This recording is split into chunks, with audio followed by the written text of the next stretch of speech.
శ్రీ గురుభ్యో నమః. దర్శనం టీవీ ఇవాళ ఒక మహద్భాగ్యంతో ఒక గొప్ప కార్యక్రమాన్ని నిర్వహిస్తుంది. మొదట గురువుగారికి సాష్టాంగ ప్రణామాలు అర్పిస్తూ, గురువుగారు మహాభాగ్యం, మీరు మాకు చక్కని అవకాశం ఈ దర్శనం టీవీకి కలిగించారు.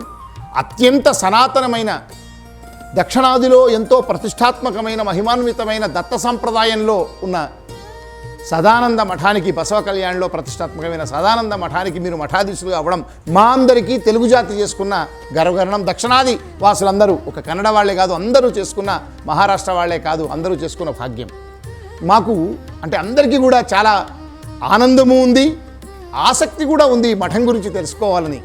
అసలు ఈ సదానంద మఠం చరిత్ర, పరంపర, అది ఎప్పటి నుంచి ఆరంభమైంది, ఆ పరంపర ఏంటి, మీ ద్వారా తెలుసుకోవాలని అందరూ 50 మంది ఆ పాఠకుల పక్షాన ప్రార్థిస్తున్న స్వామి, దయచేసి తెలియజేయాల్సిందిగా ప్రార్థన. సదానందమహం వందే మదనానంద సంయుతం శ్రీకృష్ణానంద పర్యాప్తం శారదా క్షేత్ర సుస్థితం. సదానంద స్వామి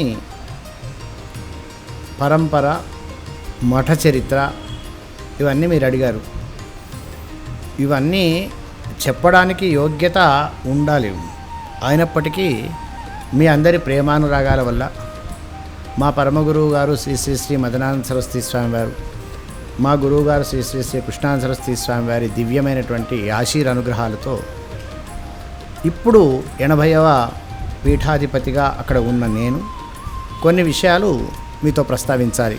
మా గురు సంప్రదాయం ద్వారా మేము తెలిసినటువంటి అంశం, మా గురువు గారు చెప్పినటువంటి అంశం, పరంపరలో రోజు అనుష్ఠానం చేస్తున్నటువంటి అంశాల ఆధారంగా 1979 నుంచి నాకు సదానంద మఠంతో పూర్వాశ్రమంలో ఉన్నటువంటి అనుబంధాన్ని అనుసరించుకొని ఇప్పటి వరకు అనుసరించి నాకు తెలిసిన విషయాలను ఏవి చెప్పగలిగినవో వాటిని చెప్పడం నా ధర్మం.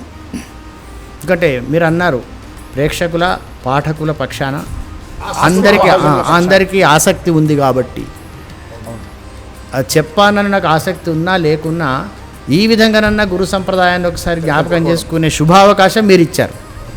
అది నాకు సంతోషంగా ఉంది.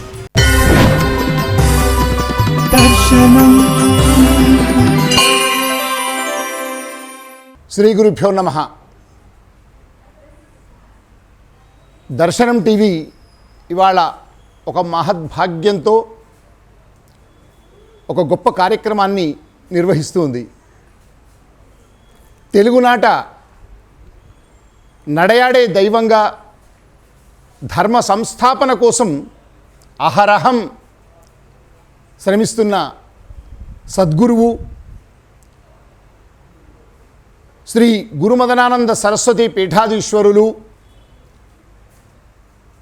దక్షిణాదిన అత్యంత సనాతనమైన మఠమైన బసవ కళ్యాణ్ కర్ణాటకలోని శ్రీ సదానంద మఠం మఠాధిపతులు అయిన పరమహంస పరివ్రాజకులు, ధర్మస్వరూపం శ్రీ శ్రీ శ్రీ పరమపూజ్య మాధవానంద సరస్వతి స్వామి వారు ఇవాళ దర్శనం కార్యాలయానికి వేంచేసి ఒక చక్కని ధార్మిక దిశానిర్దేశం చేసి అందరం ధర్మపథంలో ఎలా వెళ్ళాలో వారు మార్గదర్శనం చేసి మనల్ని అందరినీ కూడా పునీతుల్ని చేశారు.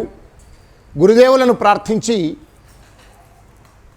ధర్మ సంస్థాపన కోసం గురువుగారు చేస్తున్న మార్గదర్శనంలో సమాజం అదే దిశగా వెళ్ళే విధంగా, సమాజాన్ని సంస్కార మార్గంలో తీసుకువెళ్ళే విధంగా మీరు దిశానిర్దేశం చేయడం కోసం దర్శనం టీవీకి ఒక ముఖాముఖి ద్వారా మంచి విషయాలు చెప్పమని ప్రార్థించగా వారు అంగీకరించారు. మొదట గురువుగారికి సాష్టాంగ ప్రణామాలు అర్పిస్తూ, గురువుగారు మహాభాగ్యం, మీరు మాకు చక్కని అవకాశం ఈ దర్శనం టీవీకి కలిగించారు. మొట్టమొదట మిమ్మల్ని శ్రీ గురుమదనానంద సరస్వతి పీఠాధీశ్వరులుగా మదనానంద సరస్వతి స్వామివారు, తర్వాత పరమపూజ్యులైన కృష్ణానంద సరస్వతి స్వామివారు, ఆ పరంపరలోనే తత్కరకమల సంజాతులుగా మీరు మాధవానంద సరస్వతి స్వామిగా తెలుగునాట అత్యంత నిరాడంబరమైన జీవనంతో నిత్యము కూడా లక్షలాది మందిని ధర్మ ప్రబోధం చేస్తూ, వందలాది గ్రామాలను సంచరిస్తూ ధర్మ ప్రబోధం చేస్తున్న మాధవానంద స్వామిగా మాకు పరిచయం. కానీ అత్యంత సనాతనమైన దక్షిణాదిలో ఎంతో ప్రతిష్టాత్మకమైన మహిమాన్వితమైన దత్త సంప్రదాయంలో ఉన్న సదానంద మఠానికి, బసవ కళ్యాణ్లో ప్రతిష్టాత్మకమైన సదానంద మఠానికి మీరు మఠాధీశులుగా అవ్వడం మా అందరికీ తెలుగు జాతి చేసుకున్న గర్వకారణం. దక్షిణాది వాసులందరూ, ఒక కన్నడ వాళ్ళే కాదు, అందరూ చేసుకున్న, మహారాష్ట్ర వాళ్ళే కాదు, అందరూ చేసుకున్న భాగ్యం మాకు. అంటే అందరికీ కూడా చాలా ఆనందము ఉంది, ఆసక్తి కూడా ఉంది ఈ మఠం గురించి తెలుసుకోవాలని. అసలు ఈ సదానంద మఠం చరిత్ర, పరంపర, అది ఎప్పటి నుంచి ఆరంభమైంది, ఆ పరంపర ఏంటి, మీ ద్వారా తెలుసుకోవాలని అందరూ 50 మంది పాఠకుల పక్షాన ప్రార్థిస్తున్న స్వామి. దయచేసి తెలియజేయాల్సిందిగా ప్రార్థన. సదానందమహం వందే మదనానంద సంయుతం శ్రీకృష్ణానంద పర్యాప్తం శారదా క్షేత్ర సుస్థితం. సదానంద స్వామి పరంపర, మఠ చరిత్ర ఇవన్నీ మీరు అడిగారు. ఇవన్నీ చెప్పడానికి యోగ్యత ఉండాలి.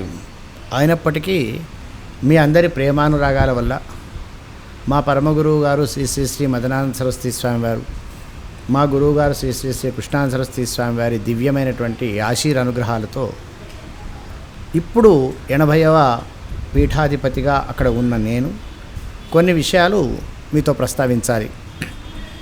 సదానంద మఠం సదానంద స్వామి వారి పేరుతో ఏర్పాటైన మఠం. సదానంద స్వామి వారు తన పేరుతో ఏర్పాటు చేసుకున్న మఠం కాదు. సదానంద స్వామి అనేవారు కాశీ విశ్వనాథుని దగ్గర తపశ్చర్యలో ఉన్న ఒక బ్రాహ్మణోత్తముడు. ఇది ఎప్పటిది అనే ఒక ప్రశ్న ఉంది. ఎప్పటితో చెప్పగలిగిన వాడు ఎవరూ లేరు ఇప్పుడు. చాలా కాలం నుంచి కూడా ఇది సనాతనమైనటువంటి మఠం, అతి ప్రాచీనమైన మఠం. అతి ప్రాచీనమైనటువంటి అంశం అనేది ప్రస్తావనలో మాకు కూడా ఆమ్నాయ పరంపరలో వచ్చేటువంటి దాంట్లో కూడా అదే మాట ఉంటుంది. అయినప్పటికీ కొందరు పరిశోధకులు, కొందరు చారిత్రకులు, కొంత శిష్యులు వీళ్ళందరూ కలిసి పరిశోధన చేసి తర్వాత పరంపరాగతమైన మా దగ్గర ఉన్న అంశాలను చూసుకొని వాళ్ళు ఒక నిర్దిష్టమైనటువంటి అంశాన్ని చెబుతున్నారు. దీనికి ప్రమాణం ఏమిటి అని అడిగే అవకాశం ఉంది. దీనికి ప్రమాణము శబ్ద ప్రమాణం, అంటే ఆర్యవాక్యమే ప్రమాణం, గురువు గారి యొక్క మాట ప్రమాణం. కాబట్టి తండ్రి గారు ఎవరు అంటే తల్లి చెప్పినట్టుగా మన మఠం ఏదో మన గురువుగారు చెప్పినాడు, ఆ ప్రమాణంగానే దీన్ని చెప్పాలి. అయినప్పటికీ పరిశోధకులు ఆనంద సంప్రదాయం అనే ఒక పుస్తకం ఉంది. డాక్టర్ భీమాశంకర్ దేశపాండే అని మరాఠీలో మరియు హిందీలో మంచి రీసెర్చ్ చేసి సదానంద మఠం యొక్క చరిత్రను, ఆనంద సంప్రదాయం యొక్క చరిత్రను పూర్తిగా వారు క్రోడీకరించే ప్రయత్నం చేసి ఒక థీసిస్ లెవెల్లో రాశారు. దాంట్లో విన్న విషయాలు అన్నీ కాకుండా మా గురు సంప్రదాయం ద్వారా మేము తెలిసినటువంటి అంశం, మా గురువు గారు చెప్పినటువంటి అంశం, పరంపరలో రోజు అనుష్ఠానం చేస్తున్నటువంటి అంశాల ఆధారంగా 1979 నుంచి నాకు సదానంద మఠంతో పూర్వాశ్రమంలో ఉన్నటువంటి అనుబంధాన్ని అనుసరించుకొని ఇప్పటి వరకు జరుగుతున్న అనుసరించి నాకు తెలిసిన విషయాలను ఏవి చెప్పగలిగినవో వాటిని నేను చెప్పడం నా ధర్మం. ఎందుకంటే మీరు అన్నారు ప్రేక్షకుల, పాఠకుల పక్షాన అందరికీ ఆసక్తి ఉంది కాబట్టి చెప్పానని నాకు ఆసక్తి ఉన్నా లేకున్నా ఈ విధంగానన్నా గురు సంప్రదాయాన్ని ఒకసారి జ్ఞాపకం చేసుకునే శుభావకాశం మీరు ఇచ్చారు. అది నాకు సంతోషంగా ఉంది. సదానంద మఠానికి మొత్తం కాశీ విశ్వేశ్వరుడే మూల అధిపతి, మూల అనుష్ఠాన దేవతం కాశీ విశ్వేశ్వరుడు. జ్ఞానగంగా ప్రవాహమే ఆ యొక్క దైవతం, విశ్వేశ్వరుడు అధిష్టానం అక్కడ. ఆ విశ్వేశ్వరుని యొక్క తపస్సులో ఉన్నటువంటి ఆయన పేరేదో ఆ బ్రాహ్మణోత్తముడు. విశ్వేశ్వరుని యొక్క అనుగ్రహంతో ఒక మాట వినపడ్డది, నువ్వు ఉండాల్సింది ఇక్కడ కాదు, నీ కర్తవ్యం ముందుంది, ముందు వెళ్ళు, దక్షిణ దిశగా బయలుదేరి వెళ్ళు, నీకు ఎక్కడ దత్త అనే శబ్దం వస్తుందో అక్కడ ఆగు అని వారికి వచ్చినటువంటి వ్యవహారం. ఆజ్ఞ భావన, అది ఆజ్ఞానే అందాం మనకు. ఆ శివాజ్ఞను అనుసరించి వారు దక్షిణ భాగానికి మనకు ఉన్న చరిత్రలో 100 అడుగుల్లో వచ్చారు. 100 అడుగులు వచ్చారా, 1000 అడుగులు వచ్చారు, వేగంగా వచ్చారు. అప్పటికది అతి బ్రహ్మాండమైనటువంటి పులులు సంచరించేటి 5 తలల సర్పాలు సంచరించేటువంటి ఒక పెద్ద అరణ్యం అది, భయంకరమైన అరణ్యం. ఆ అరణ్యం గుండా వస్తూ ఉంటే ఇప్పుడు బసవ కళ్యాణ్ పట్టణం ఉన్న ప్రదేశం వచ్చేసరికి ఆ అడవిలో దత్త అనే శబ్దం వచ్చింది. అక్కడికి ఆగారు. ఆగిన తర్వాత ఏమి చేయాలనో గురు నిర్దేశమే కావాలి మళ్ళీ, అది భావ ప్రేరణగా. ఆగినంతలో ఒక పెద్ద పులి ఇతని మీదకి దూకడానికి వచ్చింది. దూకడానికి వస్తే వారు సమస్తమైనటువంటి తపోనిష్టలో గరిష్ఠులు కనుక ఎవరు ఏమిటి అని గమనించగలిగినవారు. మనలాంటి వాళ్ళంటే పారిపోయే వాళ్ళమేమో. వారు అయ్యా దత్తాత్రేయ స్వామి నమస్కారం అన్నారు. అన్నంతలో పులి స్థానంలో ఒక పంచముఖ సర్పము వారికి ప్రత్యక్షమై కాడు వేయడానికి వచ్చింది. ఆ పంచముఖ సర్పం ఎప్పుడైతే వచ్చిందో పంచముఖ సర్పము దగ్గర వారు నమస్కారం చేయగానే దత్తునిగా ఆ పంచముఖ సర్పము వారికి ఆశీర్వాదం ఇచ్చింది. ఇప్పటికి కూడా ఆ పంచముఖ సర్పము యొక్క ప్రతిమ అక్కడ చేసి పెట్టారు. ఇప్పటికి అనుష్ఠాన ప్రదేశం లోపల ఉంటుంది ఒక దగ్గర. అనుష్ఠాన ప్రదేశంలో పంచముఖ సర్పము యొక్క ఉంటుంది, అంతే నాగా బంధంలో ఉంటుంది. అది కనబడుతుంది పంచముఖ సర్ప యొక్క ప్రతిమ, సర్పము కాదు. అందుకని అక్కడ కాలము దైవతము అంటారు దీన్ని. ఆ పంచముఖ సర్ప రూపంలో వచ్చిన దత్తాత్రేయ స్వామి వారు ఇచ్చిన ఆజ్ఞ ప్రకారం నువ్వు తపస్సు చెయ్యి, ఇక్కడ నీ పేరు సదానందుడు అని వారు అదృశ్యమయ్యారని మనకు ఆర్యోక్తి. అక్కడి నుంచి కొన్ని వేల సంవత్సరాలు వారు తపస్సులో ఉన్నారు. ఆ తర్వాత వారి శిష్యుల్లో అమలానందులు, రామానందులు, సహజానందులు చాలామంది శిష్యులు అయ్యారు. వీరి కాల నిర్ణయం చేసేటప్పుడు చాలామంది ఊహించుకునేది ఆ వారి యొక్క 6వ తరం వారైనటువంటి రామానందులు అనేవారు మహాభారత యుద్ధం అయిపోయిన తర్వాత జనమేజయ మహారాజు సర్పయాగం చేస్తున్నప్పుడు ఆ సర్పయాగం ఆపాల్సిన పరిస్థితి వచ్చింది. ఆపాల్సిన పరిస్థితి వచ్చినప్పుడు ఆస్తిక మహాముని అన్నట్టు ఒక మహామునితో కలిసి రామానందుల వారు కూడా వెళ్ళి అక్కడ ఆ శాంతి వచనాలు పలికే దాంట్లో వారు కూడా ఉండి వీరు పలికిన శాంతి వచనాలు రాసి ఉన్నాయి. వారికి ఏం చెప్పారు అంటే వారు 6వ తరమో 7వ తరమో వచ్చారు. అయితే సదానంద స్వామి వారి యొక్క వ్యవహారం ఏంటంటే వారు తమ శరీరము నుంచి ప్రాణాన్ని వదలలేదు. ఒక అక్కడ ఉండేటువంటి 4-5 శిష్యులు వీళ్ళు ఆశ్రయించిన వాళ్ళని చూసుకుంటూ వాళ్ళు వస్తే నేను విశ్రాంతి తీసుకోదలుచుకున్నాను కాబట్టి నేను సజీవంగా సమాధి అవుతున్నాను అనేది. ఇప్పటి కాలంలో సజీవ సమాధి అనేది మన పీనల్ కోడ్ ప్రకారం నిషేధం, పనికిరాదు కూడా. ఇప్పటి కాలంలో అటువంటివి చేసుకుంటే ఆత్మహత్య అంటారు. ఆత్మహత్య కాదు అది. అప్పటి కాలంలో అది నిర్దిష్టమైనటువంటి తపోజీవన విధానం కనుక ఆ తపోజీవన విధానంలో వారు సజీవ సమాధి, వారు ఇప్పటికీ కూడా ఆ సమాధి ద్వారా దివ్యమైనటువంటి ఆశీర్వచనాలు అందిస్తున్నారు ఆ సదానంద స్వామి. అటువంటి పరంపరలో కొన్ని వేల మంది ఉపదేశాలు తీసుకున్నారు అక్కడ. ఆ ఆనంద సంప్రదాయము అనే పేరుతో ఉన్నది. ఆనంద సంప్రదాయంలో వీరొచ్చారు కాబట్టి సదానంద సంప్రదాయం అని దానికి పేరు పెట్టుకున్నారు. తర్వాత వచ్చినటువంటి తరం వాళ్ళు పెట్టారు. ఆ సదానంద స్వామి వారి యొక్క సమాధి ఇప్పటికి కూడా లోపట ఉంటుంది. అందులో ఇప్పటికీ అది సజీవ సమాధి కాబట్టి అందరికీ వెళ్ళడానికి దర్శనాలు చేసుకోవడానికి ఇబ్బంది కలిగించొద్దని ఆమ్నాయం ఉంది కాబట్టి ఎక్కువ ఇబ్బంది లేక రోజు నిత్య పూజా వ్యవహారాలు జరుగుతుంటాయి ఇక్కడ. ఆ సదానంద స్వామి యొక్క పరంపరలోనే వస్తున్నటువంటి వేల మంది స్వాములు ఉన్నారు. అందులో ఆత్మానంద స్వామి వారి దగ్గరికి వచ్చేసరికి ఆత్మానంద స్వామి వారు ఉన్న సమయంలో అప్పుడు ఆదిశంకర్ల వారు ఆ మఠాన్ని దర్శించారు. ఆత్మానందుల వారు ఉన్నప్పుడు అంటే దాదాపుగా అప్పటికి ఆత్మానందుల వారు 40వ వారు ఉన్నారు. లిస్టులో ఎంతో నెంబర్ ఉంది. వారు ఆత్మానంద సరస్వతి అని ఉంటుంది. అక్కడి నుంచి అప్పటి నుంచి ఆనంద సరస్వతి సాంప్రదాయంగా వారు. ఇక్కడ మూలాధిష్టాన దేవత ఆయన దత్తుడు చెప్పినది నీకు జ్ఞానగంగ, కాశీ అధిష్టానము, మహాసరస్వతి ఉపాస్య దేవత అని వారు చెప్పారు. చెప్పితే ఆ ప్రకారం అది నడుస్తుంది. నిత్య అన్నపూర్ణ విధానం. అక్కడ అన్నపూర్ణనే పూర్ణమైనటువంటి వ్యవహారం. ఆ అన్నపూర్ణ యొక్క వ్యవహారం ఎంత దూరం ఉందంటే అక్కడ చాలా పూర్ణానందుడు, పూర్ణ అనే పేర్లే ఉంటాయి.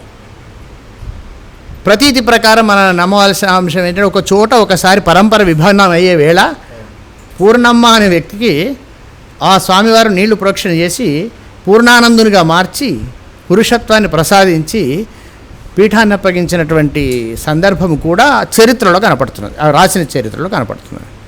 చుట్టుముట్టున్న గ్రామాల్లో, అంతేగాక మన వరంగల్, పెద్దాపూర్, జహీరాబాద్, చింతలగిరి, హత్నూరా ఈ ప్రాంతాల్లో చాలా వరకు అక్కడి స్వామివార్లు సమాధి అయినటువంటి సమాధి స్థలాలు ఇప్పటికి కూడా పూజించబడుతున్నాయి.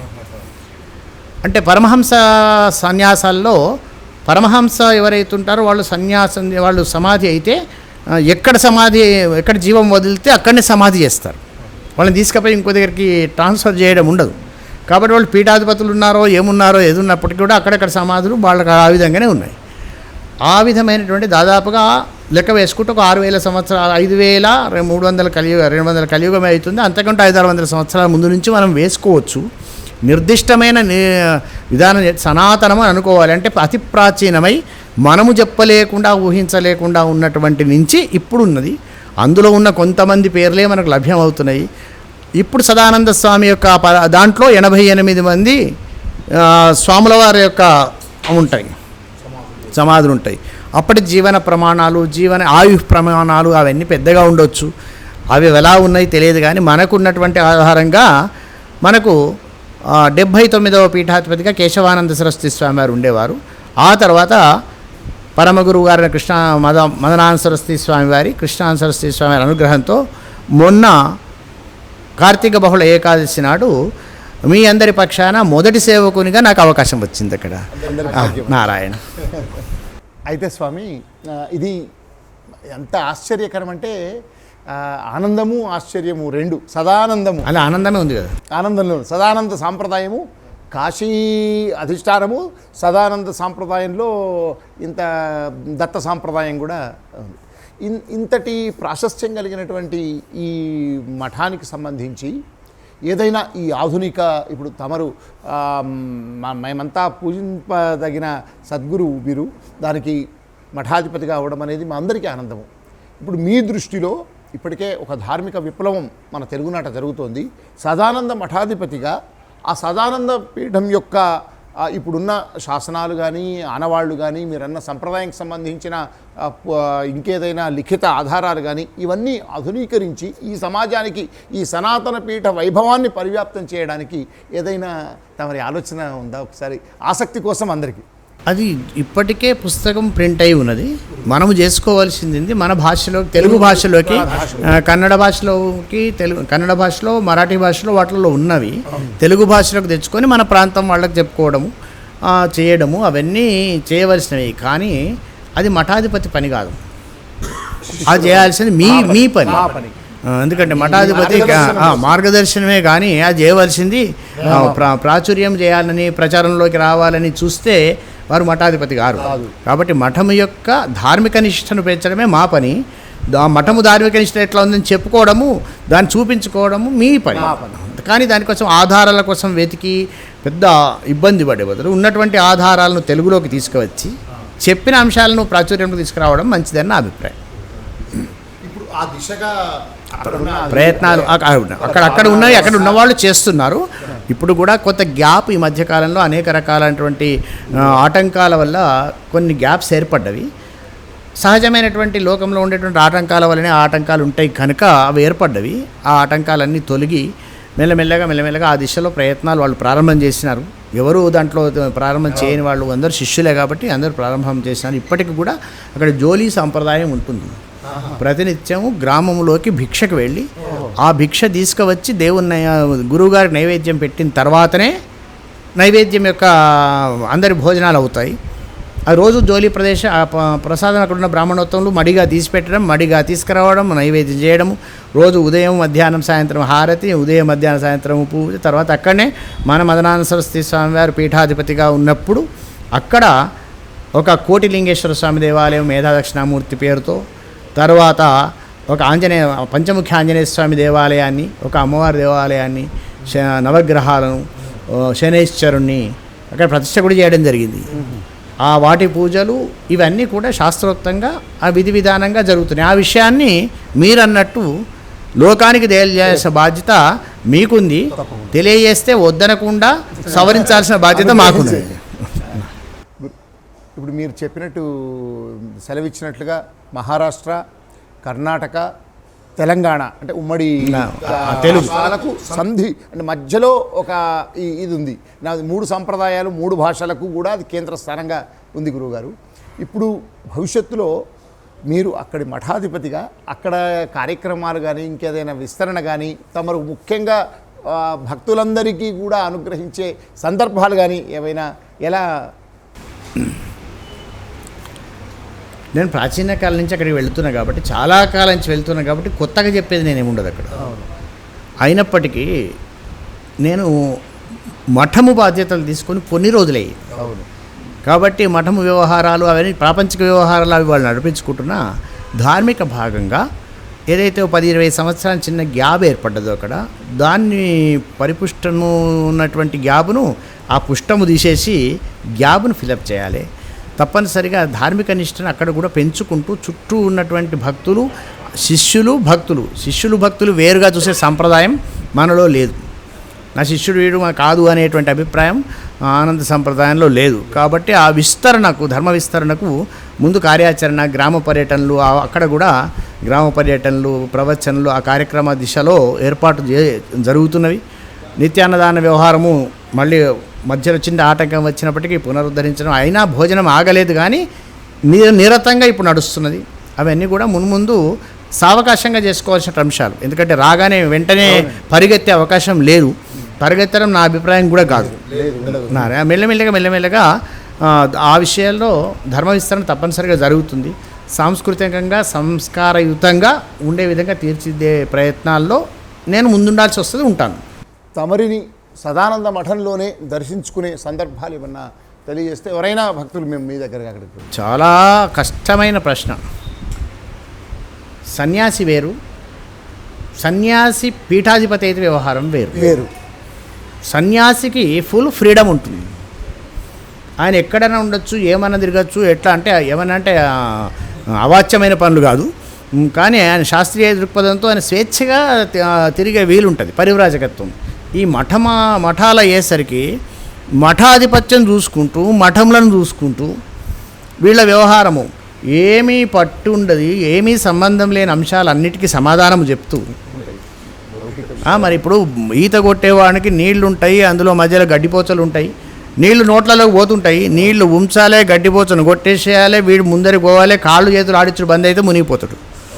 కాబట్టి ఇంత వ్యవహారంలో మఠములోనే ఒక దగ్గర ఉండే వ్యవహారం చెప్పమంటే కష్టం. కానీ అక్కడక్కడ సదానంద స్వామి వారి ఉత్సవం ఉంటుంది, వైశాఖ శుద్ధ పంచమి. ఆ రోజే స్వామివారు మహాసమాధి తీసుకున్న రోజు, సజీవంగా ఆయనకు ఉన్న కాబట్టి అక్కడ ఆరాధన ఉండదు. ఆ రోజు పూజ ఉంటుంది. ఆ సందర్భంగా 7 రోజుల కార్యక్రమం ఉంటుంది. తర్వాత అక్కడ స్వామివార్లు గురు, పరమగురు, పరమేష్ఠ గురు, పరాత్పర గురు స్వామివార్ల యొక్క ఆరాధనోత్సవాలు ఉంటవి. ఆ తర్వాత ముఖ్యంగా ఉండేది చాతుర్మాస దీక్ష ప్రారంభము, చాతుర్మాస దీక్ష విరమణ. కానీ నాకు ఆ అవకాశం అక్కడ లేదు. మా గురువుగారి ఆజ్ఞ ప్రకారం చాతుర్మాస్యం నేను ఇక్కడలోనే ఇప్పుడు తొగుటలో రాంపూర్లో చేయాల్సి ఉండే, విధివశాత్తు రంగంపేటలో చేయాల్సిన అవకాశం ఉంది. కాబట్టి మా గురుమదనానంద సరస్వతి పీఠం యొక్క గురు పాదుకల దగ్గర నేను చాతుర్మాస్యం చేయాల్సి ఉంటుంది. కాబట్టి చాతుర్మాస్యంలో అక్కడ దొరకను, చాతుర్మాస్యంలో ఇక్కడ ఉంటాను. మిగతా చోట్ల నేను రావాలనుకున్నప్పుడు నీలాంటి వాడికి ఇంకా చూస్తున్న వాళ్ళకు కూడా పట్టుకోవడం ఈ కాలంలో కష్టం కాదు. ఎందుకంటే పొద్దున్న లేస్తే ఫేస్బుక్లు, దాని పేరేమంటారు స్టేటస్లు. కాబట్టి నా స్టేటస్ ఏందో మాకంటే మీకే ఎక్కువ తెలుస్తుంది. కనుక ఆ విధంగా తెలుసుకొని రావడం, నిర్దిష్టమైన సమయాలు ఇంకా నిర్ణయం చేసుకోలేదు. మీరు అడుగుతున్నారు కాబట్టి ఇక ముందు ఒక 6 నెలల సంవత్సరం తర్వాత కనీసం నెలకు 2 నెలలకు ఒక రోజన్నా అక్కడ ఉండేటువంటి అవకాశాన్ని స్పష్టమైన తేదీని అందరికీ ప్రకటించే ఆలోచన చేస్తాను. దాని మాట ఇవ్వడం లేదు. ఉండాలని కోరుకుంటున్నాం స్వామి. ఇకపోతే ఎంత సంతోషకరము, ఆనందకరం అంటే తెలంగాణ రాష్ట్రానికి ఒక పీఠం, ఒక కళలు. మనం ఎంతో అనేక తురుష్కుల పాలన, నైజాం పాలన, ఇవన్నిట్లలో ఆధునికంగా మనం కొంత ఆధ్యాత్మికంగా కొంత దూరమైన పరిస్థితి, వెనకబడ్డ పరిస్థితిలో గురుమదనానంద మనకు పాండురంగాశ్రమం, భావానంద స్వామి తర్వాత ఒక రకమైన నిర్లిప్తత ఈ ప్రాంతంలో ఉన్న తరుణంలో తమరు మదనానంద సరస్వతి స్వామి వారి యొక్క అనుగ్రహంతో ఆ పరంపరలోనే కృష్ణానంద సరస్వతి స్వామి వారు గొప్పనైన గురు మదనానంద సరస్వతి పీఠాన్ని మొదట రాంపురంలో, తర్వాత ఇప్పుడు ఎంతో ఆధ్యాత్మిక వైభవం విలసిల్లుతున్న రంగంపేటలో సాగుతుంది. ఈ దాన్ని మీ గురుదేవులను ఇక్కడ వారే గురుదేవులు, ఆ పరంపరనే వచ్చింది. ఈ రెండింటినీ పోల్చుతూ మీ మాటల్లో మీ భావన. ఒక రూపాయి తీసుకొని ఇటుపక్క అటుపక్క ఒకసారి చూపించమంటే చూడడం సాధ్యమా, చూపించడం సాధ్యమా? ఒకసారి ఆలోచన చేసుకోవాలి. అటుపక్క ఇటుపక్క కలిస్తేనే రూపాయి. అవును. కాబట్టి అది సదానంద మఠంగా దాన్ని మనం గొప్పగా గుర్తించాలి. ఇది మదనానంద సరస్వతి పీఠంగా దీన్ని గొప్పగా గుర్తించాలి. ఇవి రెండు ప్రత్యేకమైన సంస్థలు. సదానంద మఠము అనేది ప్రత్యేకంగా గొప్పగా అతి ప్రాచీన సనాతన సంస్థ ఉన్నది. ఆ సంప్రదాయంలో ఇక్కడి ప్రాంతం కోసం ఇక్కడ ఏర్పడినటువంటి స్వతంత్ర సంస్థ మదనానంద సరస్వతి పీఠం. కాబట్టి ఈ సంస్థకు ఆ సంస్థకు లింకు కలిపి చెప్పడం కుదరదు, కానీ సాంప్రదాయికమైనటువంటి ఉద్దేశం ఉంది. ఎందుకంటే మదనానంద సరస్వతి స్వామి వారు పూర్వాశ్రమంలో టేక్మాల్ వారు, మెదక్ జిల్లా టేక్మాల్ వారు. వారి అభిప్రాయాన్ని అనుసరించే తొగుట వాస్తవ్యులైనటువంటి మా గురువు గారు ఈ ప్రాంతంలో ఈ స్థాపన చేయడం. అంతేకాక మా గురువు గారికి బ్రహ్మశ్రీ విఠాల చంద్రమౌళి శాస్త్రి గారి దగ్గర, భావానంద స్వామి వారి దగ్గర బ్రహ్మాండమైనటువంటి తత్వజ్ఞానాన్ని పొందే అవకాశం లభించింది. వాళ్ళ ఆ చరిత్రలో చాలా ఉన్నాయి. కాబట్టి అటువంటి ఉండడం వల్ల ఈ పీఠం ఈ విధంగా వచ్చింది. ఇక్కడి పీఠం యొక్క కార్యకలాపాలు, ఆ పీఠం యొక్క కార్యకలాపాలు వస్తుతః వేరున్న ఒక ఉద్దేశంగా మాత్రం ఒకటే ఉంటవి. కాబట్టి వేరేగా చెప్పడం కుదరదు. కానీ అక్కడ చెప్పవలసింది ఏముంటుంది, అక్కడి సంప్రదాయం ప్రధానమైన మన ఆనంద సంప్రదాయం రెండిటి. కాబట్టి ప్రధాన ఉద్దేశం ఏమిటంటే సంస్కృతి సంప్రదాయ వారసత్వ వారసత్వం అంటే తండ్రి కొడుకు, కొడుకు తండ్రి కాదు. వారసత్వం అంటే మనకు వచ్చేటువంటి సంస్కృతి సంప్రదాయ వారసత్వమే కాపాడడం రెండింటి ధర్మం. కనుక వీటిని విస్తరించడమే మన ప్రధానమైనటువంటి పని. వీటిని విస్తరించాలన్నప్పుడు దీనికి చేయాల్సింది అనేక రకాలైన అవరోధాలు ఉన్నాయి. అవును. ఆ అవరోధాలను ఆపుకుంటూ వెళ్ళాల్సిన వస్తుంది. ఒక గ్యాప్ లాగా కనిపిస్తుంది. గ్యాప్ లేదు. మీరు ఒక మాట అన్నారు, తురుష్కుల పాలన అదేదో అన్నారు. అవన్నీ సహజ లోకంలో ఉండేటి. ఏది లేకుండా ఉంటే ఎట్లా ఉంటుంది? అన్నీ ఉంటాయి. ఏదో కాల ప్రభావంలో అవన్నీ వస్తున్నాయి. ఒక రకంగా చూస్తే బసవ కళ్యాణ్ కూడా అప్పుడు దక్కన్, అవును, మన నైజాం పరిపాలన ఉన్నటువంటి ఆ సందర్భంలో కూడా అక్కడ అనేకమైనటువంటి నైజాం రాజులు రావడం, స్వామివారి దగ్గర రావడము, దర్శనం చేసుకోవడం, ఆ చరిత్రలో అవన్నీ ఉన్నాయి. స్వామివారికి అన్ని బహుమానాలు ఇవ్వడం. అక్కడికి వచ్చేసరికి సమత్వ భావన. ఏదో మన శంకర్ల వారికి టిప్పు సుల్తాన్ వాళ్ళు ఇట్లా వెళ్ళినారు. ఆ సదానంద స్వామివారి యొక్క శిష్య పరంపరలో వాళ్ళందరూ రావడం అప్పటికి ఇప్పటికి నడుస్తున్నది. కాబట్టి ఒకే ఒక అభిప్రాయం ఎక్కడ ఉంటే సమత్వ భావనను ప్రతిపాదించడం, ప్రేమ భావనను ప్రతిపాదించడం, సంస్కృతి సంప్రదాయాలను ప్రతిపాదించడం, వేద ధర్మాన్ని పోషించడం, ఇవి ప్రధానమైన ధ్యేయాలుగా నడుస్తాయి. అదే ఇక్కడ కూడా నడుస్తుంది. కాబట్టి రెండు మఠాల మధ్య వ్యత్యాసం చూడొద్దు. కానీ వ్యక్తిగతంగా దేనికవే ప్రత్యేకతగా స్వతంత్రంగా వ్యవహరించే వ్యవహారం. ఆ రెండింటిని పోషించాల్సిన అంటే రెండు పాత్రలు నేను వేయాలి తప్పదు. ఇప్పుడు రెండు పాత్రలు వేయాలి. కాకపోతే నాకున్న అదృష్టం ఏమిటంటే రెండొకటే సంప్రదాయం కావడం నాకున్న అదృష్టం. గురువులు కూడా గురువు అదే మా గురుపీఠాలు అది కావడం వల్ల అంత పెద్ద కష్టం కాదు. లేకుంటే సంప్రదాయాల విరుద్ధం అయితే కష్టమయ్యేది. సంప్రదాయ పోషణనే పరిరక్షణ. సంప్రదాయం అంటే నువ్వెట్లా జపం చేస్తున్నావు, నేనెట్లా జపం చేస్తున్నావు, ఇండివిజువల్ వ్యక్తిగత సంప్రదాయాలు కాదు. సామూహిక జీవన స్రవంతి అనేదే అది సంప్రదాయ ప్రసరణం. దాన్ని మనం కాపాడుకోవడమే రెండు సంస్థల యొక్క ప్రధాన ధ్యేయం. చాలా ఆనందం స్వామి. రెండు వాటి సమన్వయాన్ని, ఆ భవిష్యత్తు మాకు ఎలా ఉంటుందో కూడా కళ్ళల్లో చాలా అద్భుతమైన దృశ్యం మాకు కనిపిస్తుంది. ఇకపోతే సాధారణ విషయాల్లోకి వస్తే ఎవ్వరు మాట్లాడినా ఇవాళ ఒక మాట, సనాతన ధర్మం, సనాతన ధర్మం, సనాతన ధర్మం. ఏంటా సనాతన ధర్మం? మీరైతే మా కళ్ళకు కనిపిస్తున్నటువంటి నడిచే సనాతన ధర్మ రూపంలా మాకు భావిస్తూ ఉంటాం. ఎందుకంటే నిత్యం వందల గ్రామాలు సంచరిస్తూ ఒక 6 నెలలైనా మీ ఏదైనా కార్యక్రమం కానీ, మీ అనుగ్రహము మీరు ఇంకెక్కడైనా ధార్మిక సత్సంగంలో పాల్గొనాలంటే ఒక 6 నెలలైనా మాకు తేదీలు దొరకని పరిస్థితి. ఒకే రోజు అనేక ఆలయాల్లో, అనేక గ్రామాల్లో, అనేక సత్సంగాల్లో అనేక ఇట్లా కలుస్తున్నటువంటి పరిస్థితి, లక్షలాది మందిని ప్రబోధం చేస్తున్న పరిస్థితిని చూస్తేనా మాకు అప్పుడు పరమాచార్య వారు ఎలా వెళ్ళారు అనేటువంటి భావన కావచ్చు. కానీ మిమ్మల్ని చూస్తుంటే మాకు ఆ భావన, ఆ నిరాడంబరత్వం మాకు కనిపిస్తుంటుంది. ఆ భావన అసలు మీ నోట ఇప్పుడున్న సమాజానికి కానీ, యువతకు కానీ, భావి పౌరులకు ఏంటి సనాతన ధర్మం? సనాతన ధర్మం అంటే దానికి నిర్వచనాన్ని మీ రూపంలో మేము తెలుసుకోవాలి. సరే, సనాతన ధర్మము నిర్వచించడము అనేది అతిపెద్ద కష్టమైన సులభమైన పని. ఎందుకంటే నేను కూడా ఒక ప్రశ్న వేస్తాను, గాలి అంటే ఏమిటి? గాలి అంటే ప్రసారం ఉన్నది గాలి. గాలి ద్వారా బతుకుతున్నాము. గాలి ద్వారా బతుకుతున్నావా? నైట్రోజన్ పంపిస్తాం, బతుకుతావా? హైడ్రోజన్ పంపిస్తాం, బతుకుతావా? బతకం కదా.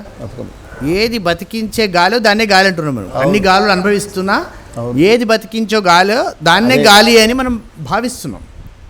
అదేవిధంగా మన జీవన స్రవంతిలో, మన జీవనయానంలో అతి ప్రాచీనము సనాతనం అంటే ప్రాచీనం.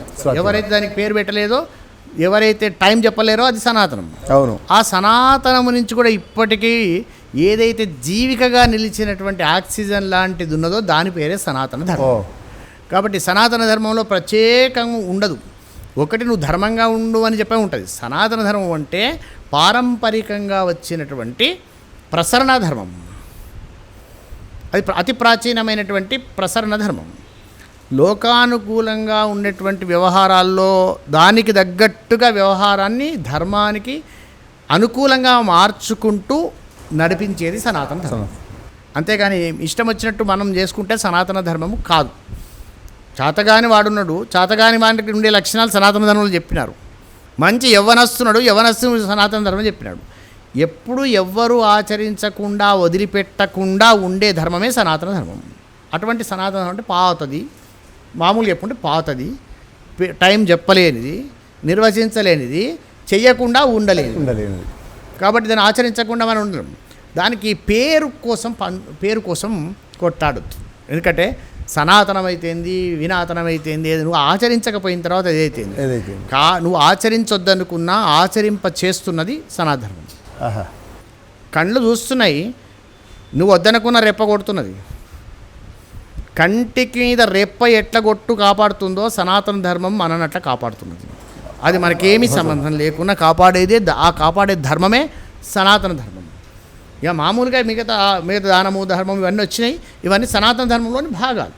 అది అంటే కేవలము మన రక్తం ప్రసారం అవుతున్నదయ్యా నీకు అని చెప్పాను. రక్తం ప్రసారం కనిపిస్తలేదు కదా అంటే కనిపిస్తే ప్రసారం కాదు. కనిపించకుండానే ప్రసారం అవుతూ నిన్ను నడిపించేది ఏది ఉందో దాని పేరు సనాతన ధర్మం. అది ఎప్పటికీ ఉంటుంది, ముందు ఉంటుంది, అప్పుడున్నది, ఇప్పుడున్నది, ముందుంటుంది. సజీవ వాహిని. దాన్ని మనం కొంచెం మనకు అనుకూలంగా మార్చుకోకుండా అనుకూలమైన వాతావరణంలో కూడా సనాతన ధర్మాన్ని ఎట్లా పాటిస్తారో అననుకూల వాతావరణంలో కూడా సనాతనాన్ని, ఆ ధర్మాన్ని పాటింపజేయడమే మన ధర్మం. అదే సనాతనానికి నిజమైనటువంటి మనం చేసేటువంటి ప్రక్రియా పరంపరమైనటువంటి సేవ.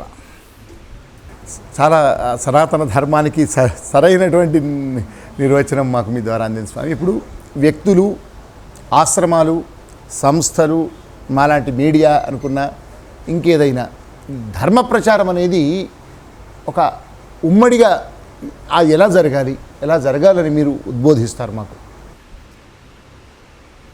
ఇది చాలా లౌకికమైన ప్రశ్న. ఇది మా పరివ్రాట్ ధర్మానికి సంబంధించింది కాదు. దిశానిర్దేశం చేయాల్సిన పరివ్రాట్ ధర్మంలో ఏముంటుంది, నువ్వు చెప్పినారు రోజు 10 ఊర్లు తిరుగుతున్నారు అంటే అది కొత్త ధర్మం ఏమి కాదు. అవును, రోజు 10 ఊర్లు తిరుగుతున్నారు, సంచారం చేయాలని. పరివ్రాట్ ధర్మమే తిరగడం. ఒక దగ్గరనే కూర్చుంటే పరివ్రాజకత్వానికి మనము ద్రోహం చేసిన వాళ్ళు అవుతాం. కాబట్టి పరివ్రాట్ ధర్మం అంటే గ్రామైక రాత్రం పోతూనే ఉండాలి, తిరుగుతూనే ఉండాలి. నువ్వు మఠాధిపతివిగా, పీఠాధిపతిగా ఎక్కడికన్నా బా, నీ నిత్యకర్మానుష్ఠానం చేసుకోవాలి. 3 రాత్రుల కంటే ఎక్కువ ఉండకుండా, అది పరివ్రాట ధర్మం. దాని గురించి మాట్లాడవస్తుంది. ఇప్పుడు మీరు అడిగినారు కదా, ఉమ్మడిగా సంస్థలు, ఆశ్రమాలు, మీడియాతో సహా ఉమ్మడిగా ఒకసారి ఏ విధంగా చేస్తే బాగుంటాయి అనే ప్రశ్న ఎట్లుందంటే, పొద్దున టిఫిను, మధ్యాహ్నం భోజనము, రాత్రి టిఫిను 3 కలిపి ఒక్కసారి తింటే ఎట్లా ఉంటుంది అన్నట్టుగా ఉంది. అలా కాదు. ఎందుకంటే ఎవరికి వారు పరిపూర్ణంగా దృష్టి చేయాలి. అంతఃసూత్రం ఉండాలి. ఒకటి అంతఃసూత్రం ఏముండాలి? మనము చేసే పని మీద, మనము చేసే ధర్మ ప్రచారం మీద ఒక దృక్కోణం అందరిది ఒకే అయి ఉన్నప్పుడు ఎవరు ఏ విధంగా చేసినా పర్వాలేదు. కాబట్టి ఏ ఆశ్రమానికి ఆ ఆశ్రమం చేసినా, ఏ మఠానికి ఆ మఠం చేసినా, ఏ వ్యక్తికి ఆ వ్యక్తి చేసినా, ఏ ప్రవాచకునికి ఆ ప్రవాచకుడు చేసినా, ఏ మీడియాకి ఆ మీడియా చేసినా అందరు చేసేది ఏమిటి? కామన్ థింగ్, ధర్మ ప్రచారం. అవునండి. కాబట్టి ధర్మ ప్రచారం అంటే ఏ విధమైన ధర్మాన్ని ప్రచారం చేస్తున్నామనే అంశంలో అంతఃసూత్రం ఒక్కటై ఉంటే చాలు. దీనికోసము అప్పుడో ఇప్పుడో మీరు అనుకున్న వాళ్ళందరూ మీకు తెలిసిన వాళ్ళే. కాబట్టి అప్పుడో ఇప్పుడో కలిసినప్పుడు అందరూ ఒక్కసారి కలిసి తీర్మానాలు చేసుకుంటే అయ్యే పని కాదు ఇది. కనుక అంతఃసూత్రంగా మనం ఏ ధర్మం గురించి చెప్పదలుచుకుంటున్నామో చర్చ చేసుకుంటూ వెళ్ళుకుంటే సరిపోతుంది. అంతేగాని ఒకే వేదిక మీద తీసుకొచ్చి సమాహార స్వరూపంగా చేస్తే అదేమవుతుంది? ఒక ఇజంగా మారుతుంది, నిజం పోతుంది. నిజం పోతుంది. కాబట్టి హృదయస్ఫూర్తిగా ఎవరి శైలి అంటాం, స్టైల్, ఎవరి స్టైల్లో వాళ్ళు, ఎవరికి ఉన్నటువంటి శైలిలో వాళ్ళు ప్రచారం చేయడమే మంచిదని నా అభిప్రాయం. ఎవరి స్టైల్లో వాళ్ళు ప్రచారం చేయాలి. చేసే ధర్మం మాత్రం అంత ఒకటే ధర్మం కాబట్టి ఆ సత్యాన్ని, ధర్మాన్ని వాళ్ళ కోణంలో చెప్పాలి. ఒకరు ఫిజిక్స్ ఉదాహరణ తీసుకొని చెప్తుండొచ్చు, ఒకరు కెమిస్ట్రీ ఉదాహరణ తీసుకొని చెప్తుండొచ్చు, ఒకరు వాని ఇంటి ఉదాహరణ తీసుకొని చెప్తుండొచ్చు, ఒకరు తల్లిదండ్రుల ఉదాహరణ తీసుకొని చెప్తుండొచ్చు, ఒకరు తానే చేసి చూపిస్తుండొచ్చు. ఏది చేసినా చూపించే పదార్థం ఒకటై ఉన్నప్పుడు ఇబ్బంది లేదు. కనుక అంతఃసూత్రం ఒకటై ఉండేందుకు కలిసి అప్పుడప్పుడు వాళ్ళ మధ్యలో సమన్వయం ఉండడం మంచిది.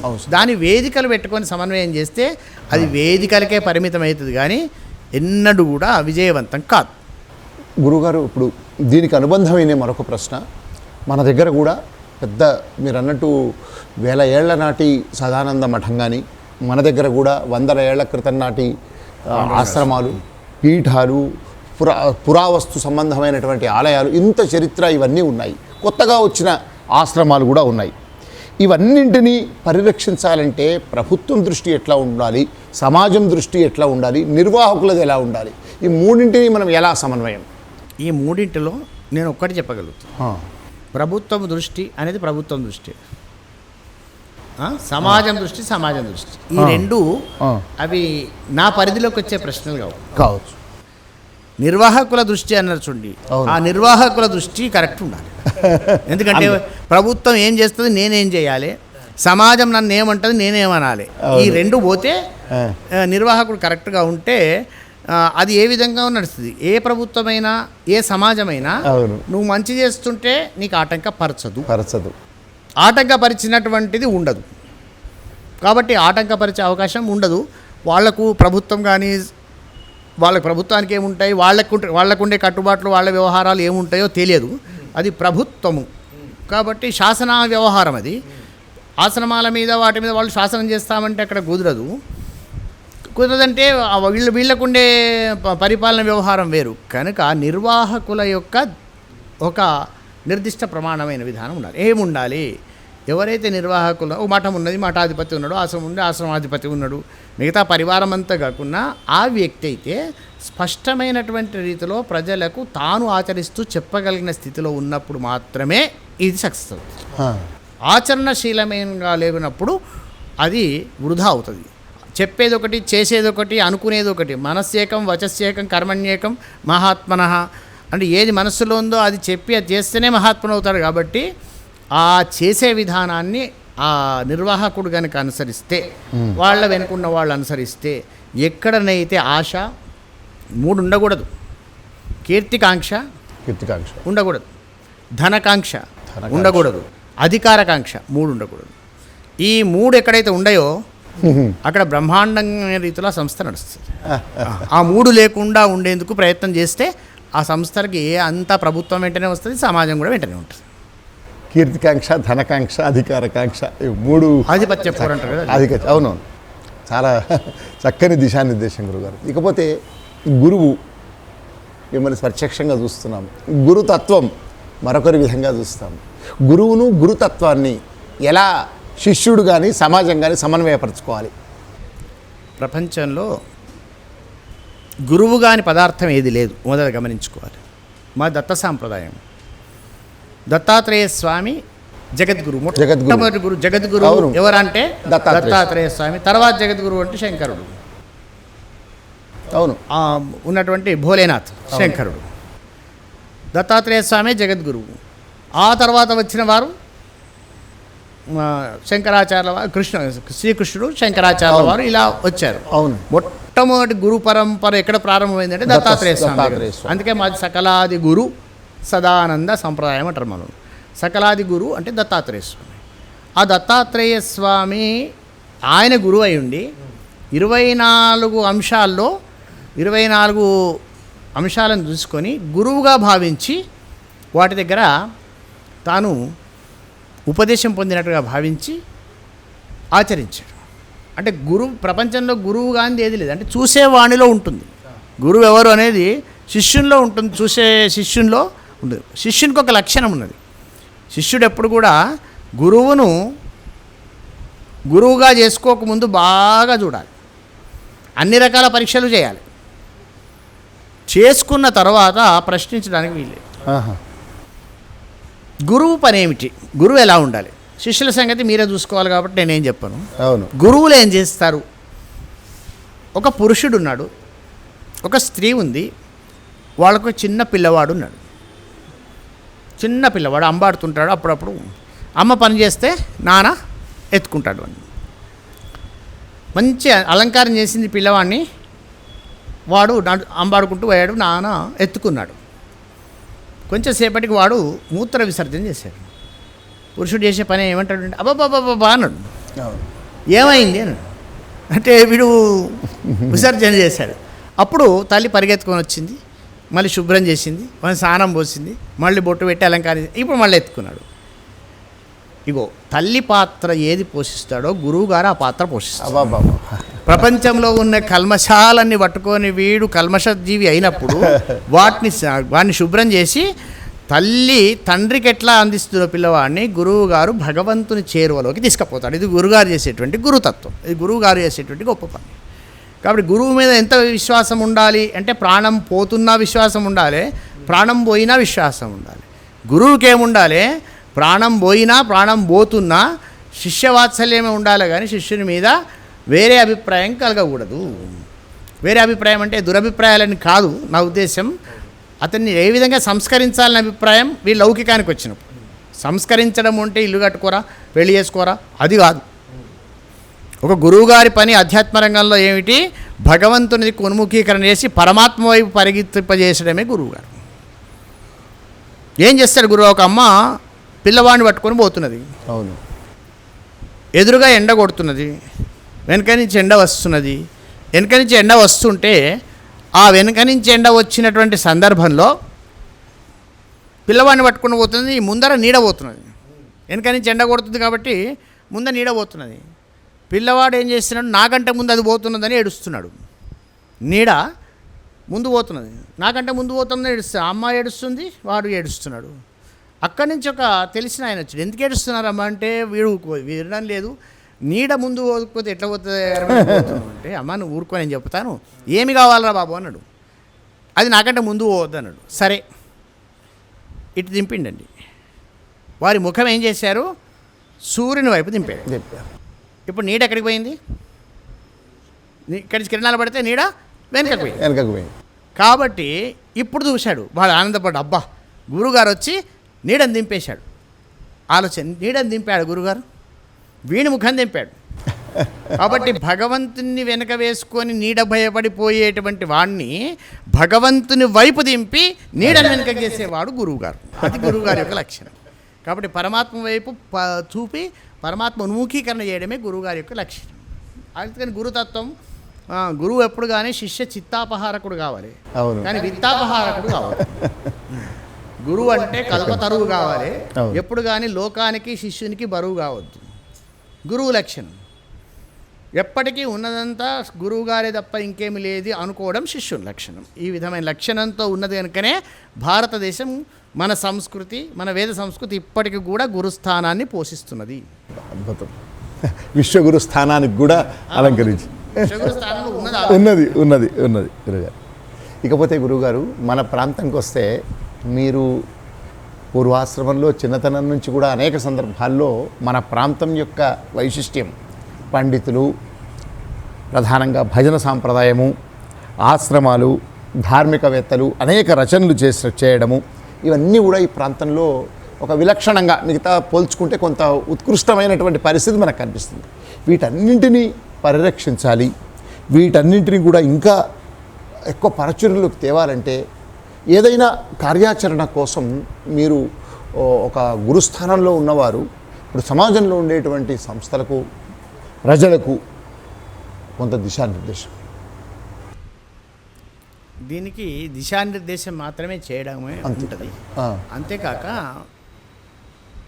ఇది వ్యక్తిగతంగా చూసుకున్నప్పుడు ముందుకు పోవు. అవును. ఎప్పుడైతే ఒక వ్యక్తి సమున్నతమైన స్థితికి చేరుతాడో ఆ వ్యక్తి గతమైపోతుంది, వ్యక్తి ముందుంటాడు. కాబట్టి గతమును చూడకుండా వ్యక్తిని మాత్రమే చూస్తూ ముందుకు తీసుకెళ్లాల్సిన బాధ్యత అందరికీ ఉంటుంది. అయితే ఈ మనకున్నటువంటి ప్రాచీన సంపద, ఏ సంపద? ఈ భజనలు, కీర్తనలు, ఆశ్రమాలు, మఠాలు, వీటి స్థాపన, వీటి పోషణ, జరుగుతున్నటువంటి విధానాలు ఇప్పటికి కూడా చాలా చోట్ల పూర్ణంగా రక్షిస్తున్నారు. మనం బాగా గర్వపడాల్సిన అంశం కానీ ఒకటి ఉన్నది, అవి లుప్తం చేయడం లేదు. లుప్తం చేయకుండా వాటిని రక్షించడానికి ప్రతివాడు ఉంటున్నాడు. కాకుంటే ముందు పడడానికి వెనుకబడుతున్నాడు. వేగము లేదు, ముందు పడాలంటే భయపడుతున్నాడు. భయపడడానికి కారణం సామాజిక కారణం ఒకటి ఉన్నది, రెండవది ద్రవ్య కారణం ఒకటి ఉంది. ద్రవ్య కారణం తీసుకోకుండా, సామాజిక కారణాన్ని పట్టించుకోకుండా ఏ సంస్థకు ఆ సంస్థనే, ఏ వ్యక్తికి సంబంధించిన వాళ్ళు ఆ వ్యక్తికి సంబంధించిన వాళ్ళు ముందుకు వస్తే మనందరం కలిసి ముందు తీసుకోపోవడానికి ఏమున్నది? అవును. కాబట్టి ఏదో సంస్థ ముందుకు వస్తుంది, ఏ సంస్థ రాకుండా మా సంస్థ ముందుకు వస్తుంది. కాబట్టి ఆ విధంగా ఖచ్చితంగా ప్రాంతీయ ఉన్నటువంటి సంస్కృతి సంప్రదాయాల పరిరక్షణ కోసమే మా గురువుగారు పీఠాన్ని స్థాపించారు. కాబట్టి ఆ సంస్కృతి సంప్రదాయాల పాత్రలో, పోషణలో మేము చక్కగా గురుగారి ఆరాధన రోజే దర్బారోత్సవం అదొక ప్రతీక. అందుకని చెప్పి ఆ విధమైన కళలు, పోషణలు. మీరు ఇంకొక మాట ఉన్నారు, ఎప్పుడో వాళ్ళెవరో పరిపాలన లుప్తం కాలేదు. మన దగ్గర ఉన్న సంస్కృతి సంప్రదాయాలు బాగా గమనించుకోవాలి. మన దగ్గర ఎవ్వరు కూడా కీర్తికాంక్ష లేని వాళ్ళు, భజన సాంప్రదాయం ఉన్నది, బ్రహ్మాండమైన సాహిత్యం, వాళ్ళు పండితులు వచ్చారు మన దగ్గర. అయినప్పటికీ కూడా నివురుగప్పిన నిప్పుల్లాగా ఉండేటువంటి గొప్ప శక్తి ఇక్కడ ఉన్న వాళ్ళకు ఉన్నది. కనుక ఇప్పుడు ఆ నివురును ఊపేసి బయట తీసుకురావాల్సిన పరిస్థితి, తర్వాత తరానికి అందించిన పరిస్థితి ఇప్పుడున్నటువంటి మీలాంటి యువత మీద, మీలాంటి సంస్థల మీద బాగుంది. అటువంటి వాటికి మా ఎప్పుడు కూడా సలహా సంప్రదాయాలు వాటికి ఖచ్చితంగా ముందు మీకు ఉండేటువంటి అవకాశం తప్పనిసరిగా ఉంటుంది. ఈ దీంట్లోనే ఒకటి గుర్తుంచుకునేది స్వామి, మీరు పీఠాధిపత్యం పొందిన తొలినాళ్లే అనుకుంటా ఎంతోమంది ఆణిముత్యాల లాంటి విద్వాంసులను ఒక దగ్గరికి తెచ్చి ఒక ఇతిహాసాన్ని మీరు అనేక మందితో చాలా మట్టుకు ఏం చేస్తారంటే ఒకళ్ళిద్దరితో రాయిస్తారు. నేను గీతా ప్రెస్లో చూసాము, ఇంకా తిరుమతి, కానీ అంటే గొప్పగా జరిగాయి. కానీ మీరు ఆ విలక్షణమైన ఆ ప్రాజెక్టు అందరి విద్వాంసులకు దాంట్లో భాగస్వామ్యం కావాలని ఒక్కసారి దాన్ని స్వామి అది ఎలా కలిగింది? అది ఎలా? అది శ్రీధరీయ భాగవతం, శ్రీమద్ భాగవతానికి శ్రీధరీయ వ్యాఖ్య, వంశీధర వాక్య, శ్రీధరీయ వ్యాఖ్య అని ప్రధానమైన వ్యాఖ్యలు ఉన్నవి. అందులో శ్రీధరీయ వ్యాఖ్య తెలుగులో అప్పటికి లేదు, ఉన్నప్పటికీ కూడా భావానుగతమైనది ఉంది, కానీ ఈ నిర్దిష్టమైనటువంటి వాక్యం రాసుకుంటూ లేదు. మా గురువు గారికి కూడా చాలా ఉండేది. గురువుగారికి కూడా మా గురువుగారికి కూడా ఉండేది భాగవతం శ్రీధరీయం చదవాలి ఉండేది. కానీ తెలుగులో లభ్యం కాలేదు, అప్పుడు కూరుకున్నాము. ఆ తర్వాత పూర్వాశ్రమం నుంచి నాకు ఉన్నటువంటి భాగవతం చెప్పడము అనేటువంటి ఒక దాంట్లో ఉండే లొసుగులు ఎట్లా ఉండాలి, శ్రీధరీయంలో వ్యాఖ్యలు ఏమి ఉన్నదో, ఏమి చెప్తున్నామో, ఏమి దోషం ఉందో అనేటువంటి ఒక ఇబ్బంది ఉంది. అవన్నీ గమనించుకొని పండితులను చేయాలి. ఎవరో ఒకరితో చేస్తే శ్రీధరుల యొక్క పూర్ణమైనటువంటి భావాన్ని ఒక్కడే పంచుకోవడం ఏమిటి, అదొక కారణంతో ప్రధానంగా మన ప్రాంతంలో ఉన్నటువంటి నివురుగప్పిన నిప్పులు ఎవరున్నారో ఆ, వాళ్ళని పైకి ముందు కొంచెం చూపిద్దామనే అభిప్రాయం మనసులో ఉండి ఆ ప్రయత్నంలో భాగంగానే శ్రీధరయ్య వ్యాఖ్యను 14 మందితో 14 మంది. దాన్ని అనువదింపజేయడం. వాళ్ళకి దోర్బల మా పూర్వాశ్రమం గురువు గారు దోర్బల విశ్వనాథశాస్త్రి గారు వారు దానికి సంపాదకీయత్వం వహించడము, సమన్వయం చేయడము, మిగతా మీలాంటి వాళ్ళు పత్రిక సభ్యులు శిష్యులు వాళ్ళందరూ సహకరించడం, ఇది పెద్దది. ఆ పండితులు సహకరించడం అందరికంటే పెద్దది. ఆ పండితుల క్రోడీకరణ ఎందుకు జరిగింది అంటే ఇక్కడ పండితులు ఉన్నారు, అవును, ఈ పాండిత్యం వృధా కావద్దు. అది గురుగారు. ఎవరో వాళ్ళకి వారందరూ తీసుకెళ్ళి కూడా దండలు వేయించాలన్న అభిప్రాయం కాదు. అవును, వాళ్ళ పాండిత్యం వృధా కావద్దు. తర్వాత వాళ్ళ యొక్క శక్తి బయటకు తెలియాలి. వాళ్ళ ఇంటి వాళ్ళకు కూడా తెలియని వాళ్ళు ఉన్నారు అక్కడ. ఈ మావాడు ఇంతవాడు గొప్పవాడు అని పుస్తకం చూసిన తర్వాత అర్థమైన వాళ్ళు ఉన్నారు.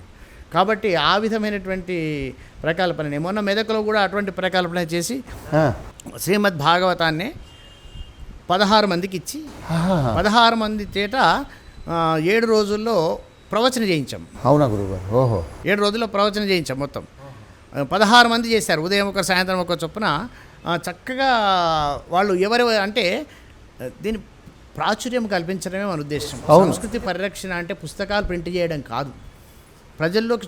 కానీ ఇంతమంది ముఖ్యమైనట్టు మీరు అన్నట్టు వారు చాలా ఉభయ భాషల్లో విద్వాంసులు అయినా కూడా ఒకళ్ళిద్దరు అంత ఈ రకమైన ప్రయత్నం లేకుండా వాళ్ళందరినీ మీరు ఒకచోట సమన్వయం చేశారు. దానికి వాళ్ళు కూడా వాళ్ళది పెద్దది. ఇప్పుడు ఇంకొకటి పండితులకు సహకరించిన విషయం కూడా పెద్దది. మనం తీసుకెళ్లే పుస్తకం ఇస్తే నేను మొత్తం చేస్తేనే మందికి ఎందుకు చెప్తావు అనకుండా వాళ్ళు కూడా తమకు సంబంధించిన వాళ్ళు అందరినీ కూడా పైకి తీసుకురావాలనేటువంటి ఆలోచన చేయడం చాలా గొప్పది.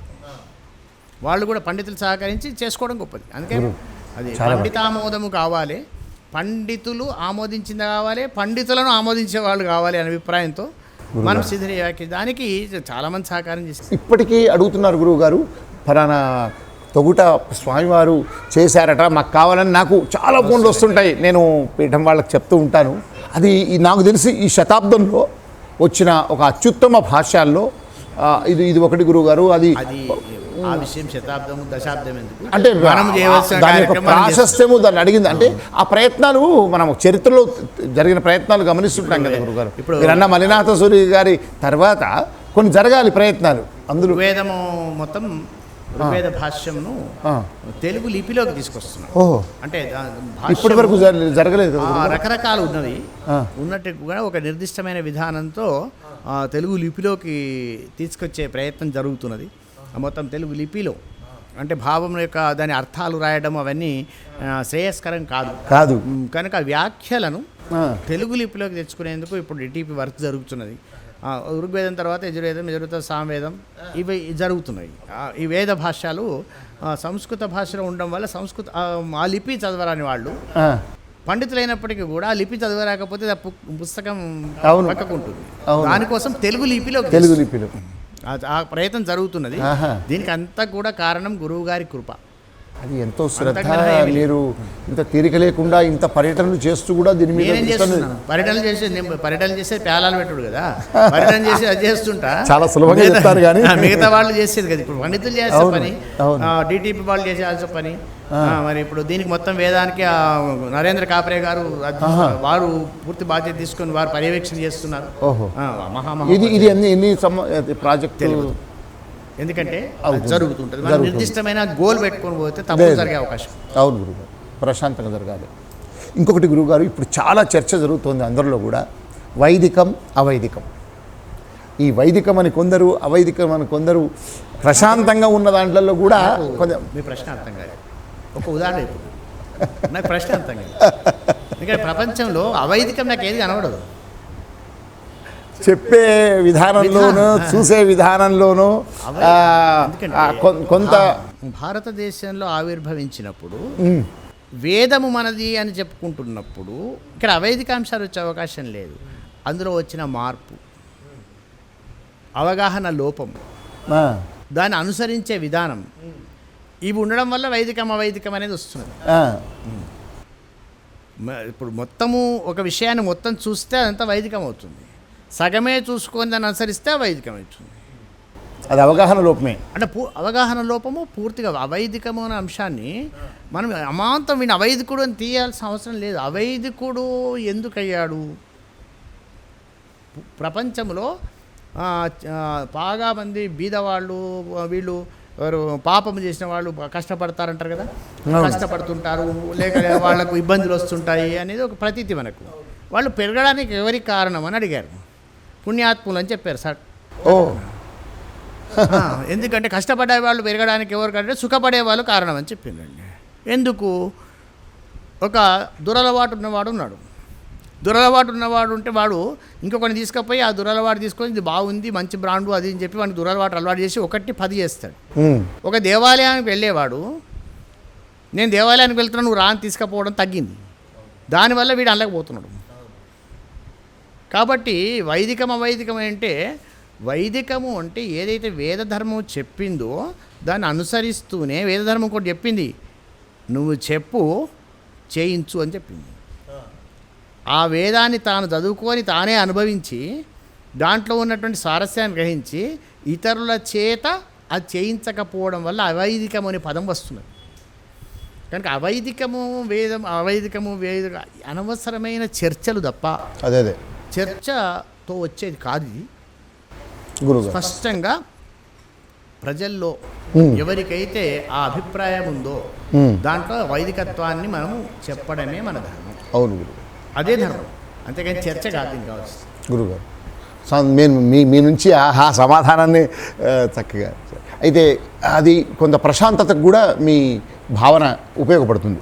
ఇకపోతే గురువుగారు, ప్రభుత్వాలు వస్తుంటాయి పోతుంటాయి, అధికారాలు వస్తుంటారు వెళ్తూ ఉంటారు, కానీ ధార్మిక సంస్థలు మీరు అన్నట్టు ఒక సజీవ వాహిని. ఈ ధార్మిక సంస్థల పట్ల ఆ ప్రభుత్వం ఇప్పుడు ఎవరైనా మనం ప్రజలు ఎన్నుకున్న ప్రభుత్వము ఈ ఉత్కృష్టమైనటువంటి ధార్మికతను కానీ, ధార్మిక సంస్థలను కానీ, ఆశ్రమాలను కానీ పరిరక్షించాలన్నా వారి పట్ల ప్రభుత్వ వైఖరి ఎలా ఉండాలని, ఇది మీ కఠినమైన కొంత ఇష్టంగాని ప్రశ్న అయినప్పటికీ కూడా మీరు కూడా ఒక అధిపతిగా దిశానిర్దేశం చేయడం కోసం అడుగుతున్నారు. 2 మఠాలకు అధిపతి అయినా ప్రభుత్వాలను శాసించే అధిపతిని కాదు, సూచించే అధికారి. ప్రభుత్వాన్ని సూచించాలంటే ప్రభుత్వం అడగాలి. ప్రభుత్వానికి ప్రభుత్వాలు అడిగినప్పుడు ఎవరైనా సరే, శృంగేరి వారు కావచ్చు, కంచి వారు కావచ్చు, హంపి వారు కావచ్చు, పుష్కర్ గారు కావచ్చు, ఇప్పుడు సదానంద మఠాధిపతి నేను కావచ్చు, గురుమదానంద పీఠాధిపతిగా నేను కావచ్చు, వారు అడిగినప్పుడు సూచించడము ధర్మం. అయితే వాళ్ళు అడగమని మేము అడగము, వాళ్ళు అడగమని మేము. ఒక్కటి బాగా గమనించుకోవచ్చు, ఏ ప్రభుత్వమైనా ఏదైనా వాళ్ళకు ఒక విధానం ఉంటుంది. విధానం లేకుండా ప్రతి డిపార్ట్మెంట్లో, ప్రతి దాంట్లో ఏమంటారు మంత్రివర్గంలో స్థానం ఉంటుంది. కాబట్టి లేదు అనుకోవడం తప్పు. మనకు ఒక బడ్జెట్, ఒక ఆర్థికం చేయాలంటే ఆర్థిక నిపుణులతో మాట్లాడతారు. ఇంకొక సంబంధమైన కళలకు సంబంధించిన కార్యక్రమాలు తీసుకోవాలంటే కళల్లో నిష్ణాతులతో సలహాలు తీసుకుంటారు, వాళ్ళని అడుగుతారు. అధార్మికమైనప్పుడు వారు కూడా ధార్మిక అడుగుతలేరని ఎందుకు అనుకుంటున్నారు మీరు? అలా వైఖరి ఎలా ఉండాలంటున్నారు. వైఖరి కాదు, వాళ్ళు తప్పనిసరిగా అడుగుతున్నారని మనం భావించాలి. అడగకుండా చేస్తున్నారని వాళ్ళు ఎట్లా అనుకుంటాం? సబ్జెక్ట్ తెలియకుండా వాళ్ళు ఎట్లా చేస్తారు కాబట్టి అడుగుతున్నారే అనుకుందాం. అడగవలసిన విధానం, అడగకపోతే అడిగి చేసుకోవాలని, అడగకుండా చేస్తున్నారనే అభిప్రాయం మాత్రం లేదు, ఉండకూడదు కూడా మనకు. ఎందుకంటే మనం ఎన్నుకున్న ప్రభుత్వాలు కదా అవి. కాబట్టి వాళ్ళు మన కోసం మంచిగానే ఉంటారు అనుకోవాలి. కాబట్టి అది నా పరిధిలోకి వచ్చే ప్రశ్నలు నన్ను అడిగితే మంచివి. నా పరిధిలో లేని ప్రశ్నలు అడిగి ఆలోచన శక్తి తక్కువ చేస్తే. సరే గురుగారు, అయితే మా పరిధిలోదే వేద ధర్మ పరిరక్షణ అనేది చాలా వరకు దేవాదాయ శాఖ అయినా, తిరుమల తిరుపతి దేవస్థానం అయినా ఉంది కదా. సామాజిక సంస్థలు, ధార్మిక సంస్థలు, ఆలయాలు వాళ్ళు ఎంతవరకు వాళ్ళ యొక్క పాత్ర ఎలా చేస్తే బాగుంటుంది? ఇప్పుడు ఈ విషయంలో టీటీడీ వాళ్ళు కానీ, మన ప్రభుత్వాలు కానీ పోషణ బాగానే చేస్తున్నాయి. ఎందుకంటే వేద పారాయణదారులు నియమించడం, ఆ స్కీమ్ పారాయణం అని పెట్టడం, లేదా వేద పాఠశాలకు గ్రాంట్స్ ఇవ్వడం, ఇవన్నీ చేస్తున్నాయి. అవి చేసినా ఏ విధంగా వినియోగం అవుతున్నాయా లేదా చూడాల్సిన బాధ్యత మాత్రం సామాజికులది, సంస్థలది. పుట్టగొడుగుల్లాగా పడుతున్నాయి. ఈ మాట అనకూడదు, కానీ అనక తప్పదు. ఆ పుట్టడం తప్పు కాదు, పోషించబడాలి. పోషించబడంలో వేద ధర్మాన్ని నువ్వు వేద పారాయణం చేయిస్తున్నావు, లేదా వేదము పాఠం చెప్తున్నావు, వదిలిపెడుతున్నావు, ఇంతటితో పోదు. వేద ధర్మ ప్రాశస్త్యం బయటికి రావాలంటే ఆ వ్యక్తిని పూర్ణంగా తయారు చేసి వేద ధర్మానికి వినియోగం చేసుకునేలా తీర్చిదిద్దేనే వస్తుంది. ఇవేమవుతుంది ఇప్పుడు ఇక్కడ ఓ 10-15 మందో 20 మందో పాఠశాలలో ఉంటే ఒక్కొక్కసారి వాడెవడో అమెరికాలో ఉంటే అక్కడ పోయి బతకొచ్చు అని చదివిన వాళ్ళు తయారైతే కష్టం. అట్లెవడు అవ్వడం లేదు. అట్లా ఈనాడు మనం బాధపడాలి. ఇక్కడ పోషించడానికి ప్రతి విద్యార్థి, ప్రతి వేద పండితుడు ఒక 4 వేదం చెప్పి దానితో పాటు చెప్పాల్సిన అంశం ఒకటి ఉంది. ఇక్కడ ప్రభుత్వం వారు కానీ ఎవరు కానీ సహకరించారు. దానితో పాటు ధర్మశాస్త్రాన్ని చెప్పాలి. ఇప్పుడు వేదం చెప్తున్నారు ఏమంటే వేదం మూలం క్రమము ఘన జట పండితులు అని చేస్తున్నారు. సెలక్షన్ కనపడి అవుతున్నారు. శాస్త్రం వ్యాకరణ శాస్త్రం అద్వైతం మీమాంస ఉత్తర మీమాంస పూర్వం ఇవన్నీ చదువుతున్నారు. నిజమైనటువంటి ప్రాంతీయ ధర్మశాస్త్రాలు దెబ్బతింటున్నాయి. ప్రాంతీయ ధర్మశాస్త్రం హౌ టు లివ్ మన పెద్దలు పూర్వీకులు చెప్పి ఏ విధంగా ఉండాలి, ఏ విధంగా ఉండొద్దు, నువ్వు ఏం చేయాలి, ఏం చేయొద్దు, నువ్వు ఎలా కూర్చోవాలి, ఎలా తినాలి, ఇవి చెప్పేవాళ్ళు లేకపోవడం వల్ల అది పోతుంది. ఇది ప్రభుత్వం పని కాదు, టీటీడీ పని కాదు. ఎవరైతే వేద పోషకులుగా ఉన్నామో ఇది మన పని, సామాజికుల పని. దీనికి వాళ్ళు అడ్డు రాకపోతే సార్. దీంట్లోనే నాకు చిన్న సమస్య. తమరితో గతంలో కూడా చర్చలు జరిగాయి మీతో. ఇప్పుడు తమరి పీఠంలో ఒక వేద పాఠశాల జరుగుతోంది, ఇంకొకరు ధార్మిక సంస్థ వాళ్ళు వేద పాఠశాల నడుపుతున్నారు, ఇంకా కొన్ని ఉన్నాయి. ఈ అన్ని పాఠశాలలకు ఒక ఉమ్మడి వేద పాఠ్య ప్రణాళిక కానీ, ఉమ్మడి పరీక్షా విధానం కానీ, నిజమైనటువంటి అధీకృత పీఠాలు కానీ మఠాలు కానీ నిర్వహణకు అవకాశాలు కానీ, దానికి నిష్ణాతులైన పర్యవేక్షణ ప్రభుత్వ పరంగా కానీ ఉండాలి కదా. ఇప్పుడు అది లేదు అనేటువంటి అక్కడక్కడ వినబడుతుంటుంది గురువుగారు. అది రావాలంటే ఎలా? అది రావాలంటే ఇలానో నేను చెప్పాను. అలా చేయడం మాత్రం మంచిది అని చెప్తాను. ఉమ్మడి ఇప్పుడు వేదములో ఎవరు దానికి చొరవ తీసుకోవాలి? వేదములో 4-5 రకాలు ఉండవు. వేదములో పాఠ్య ప్రణాళిక ఒకటే ఉంటుంది. ఏదైనా తగ్గించడానికి వీలే. చెప్పే విధానంలో మార్పు ఉంటుంది. పరీక్షా విధానంలో మార్పు ఉండొచ్చు. ఎవరి ఏ మఠమయ్యి ఏ పీఠమయ్యి పరీక్షా విధానాలు దానికి ఉన్నాయి. ఇప్పుడు ఉన్నాయి.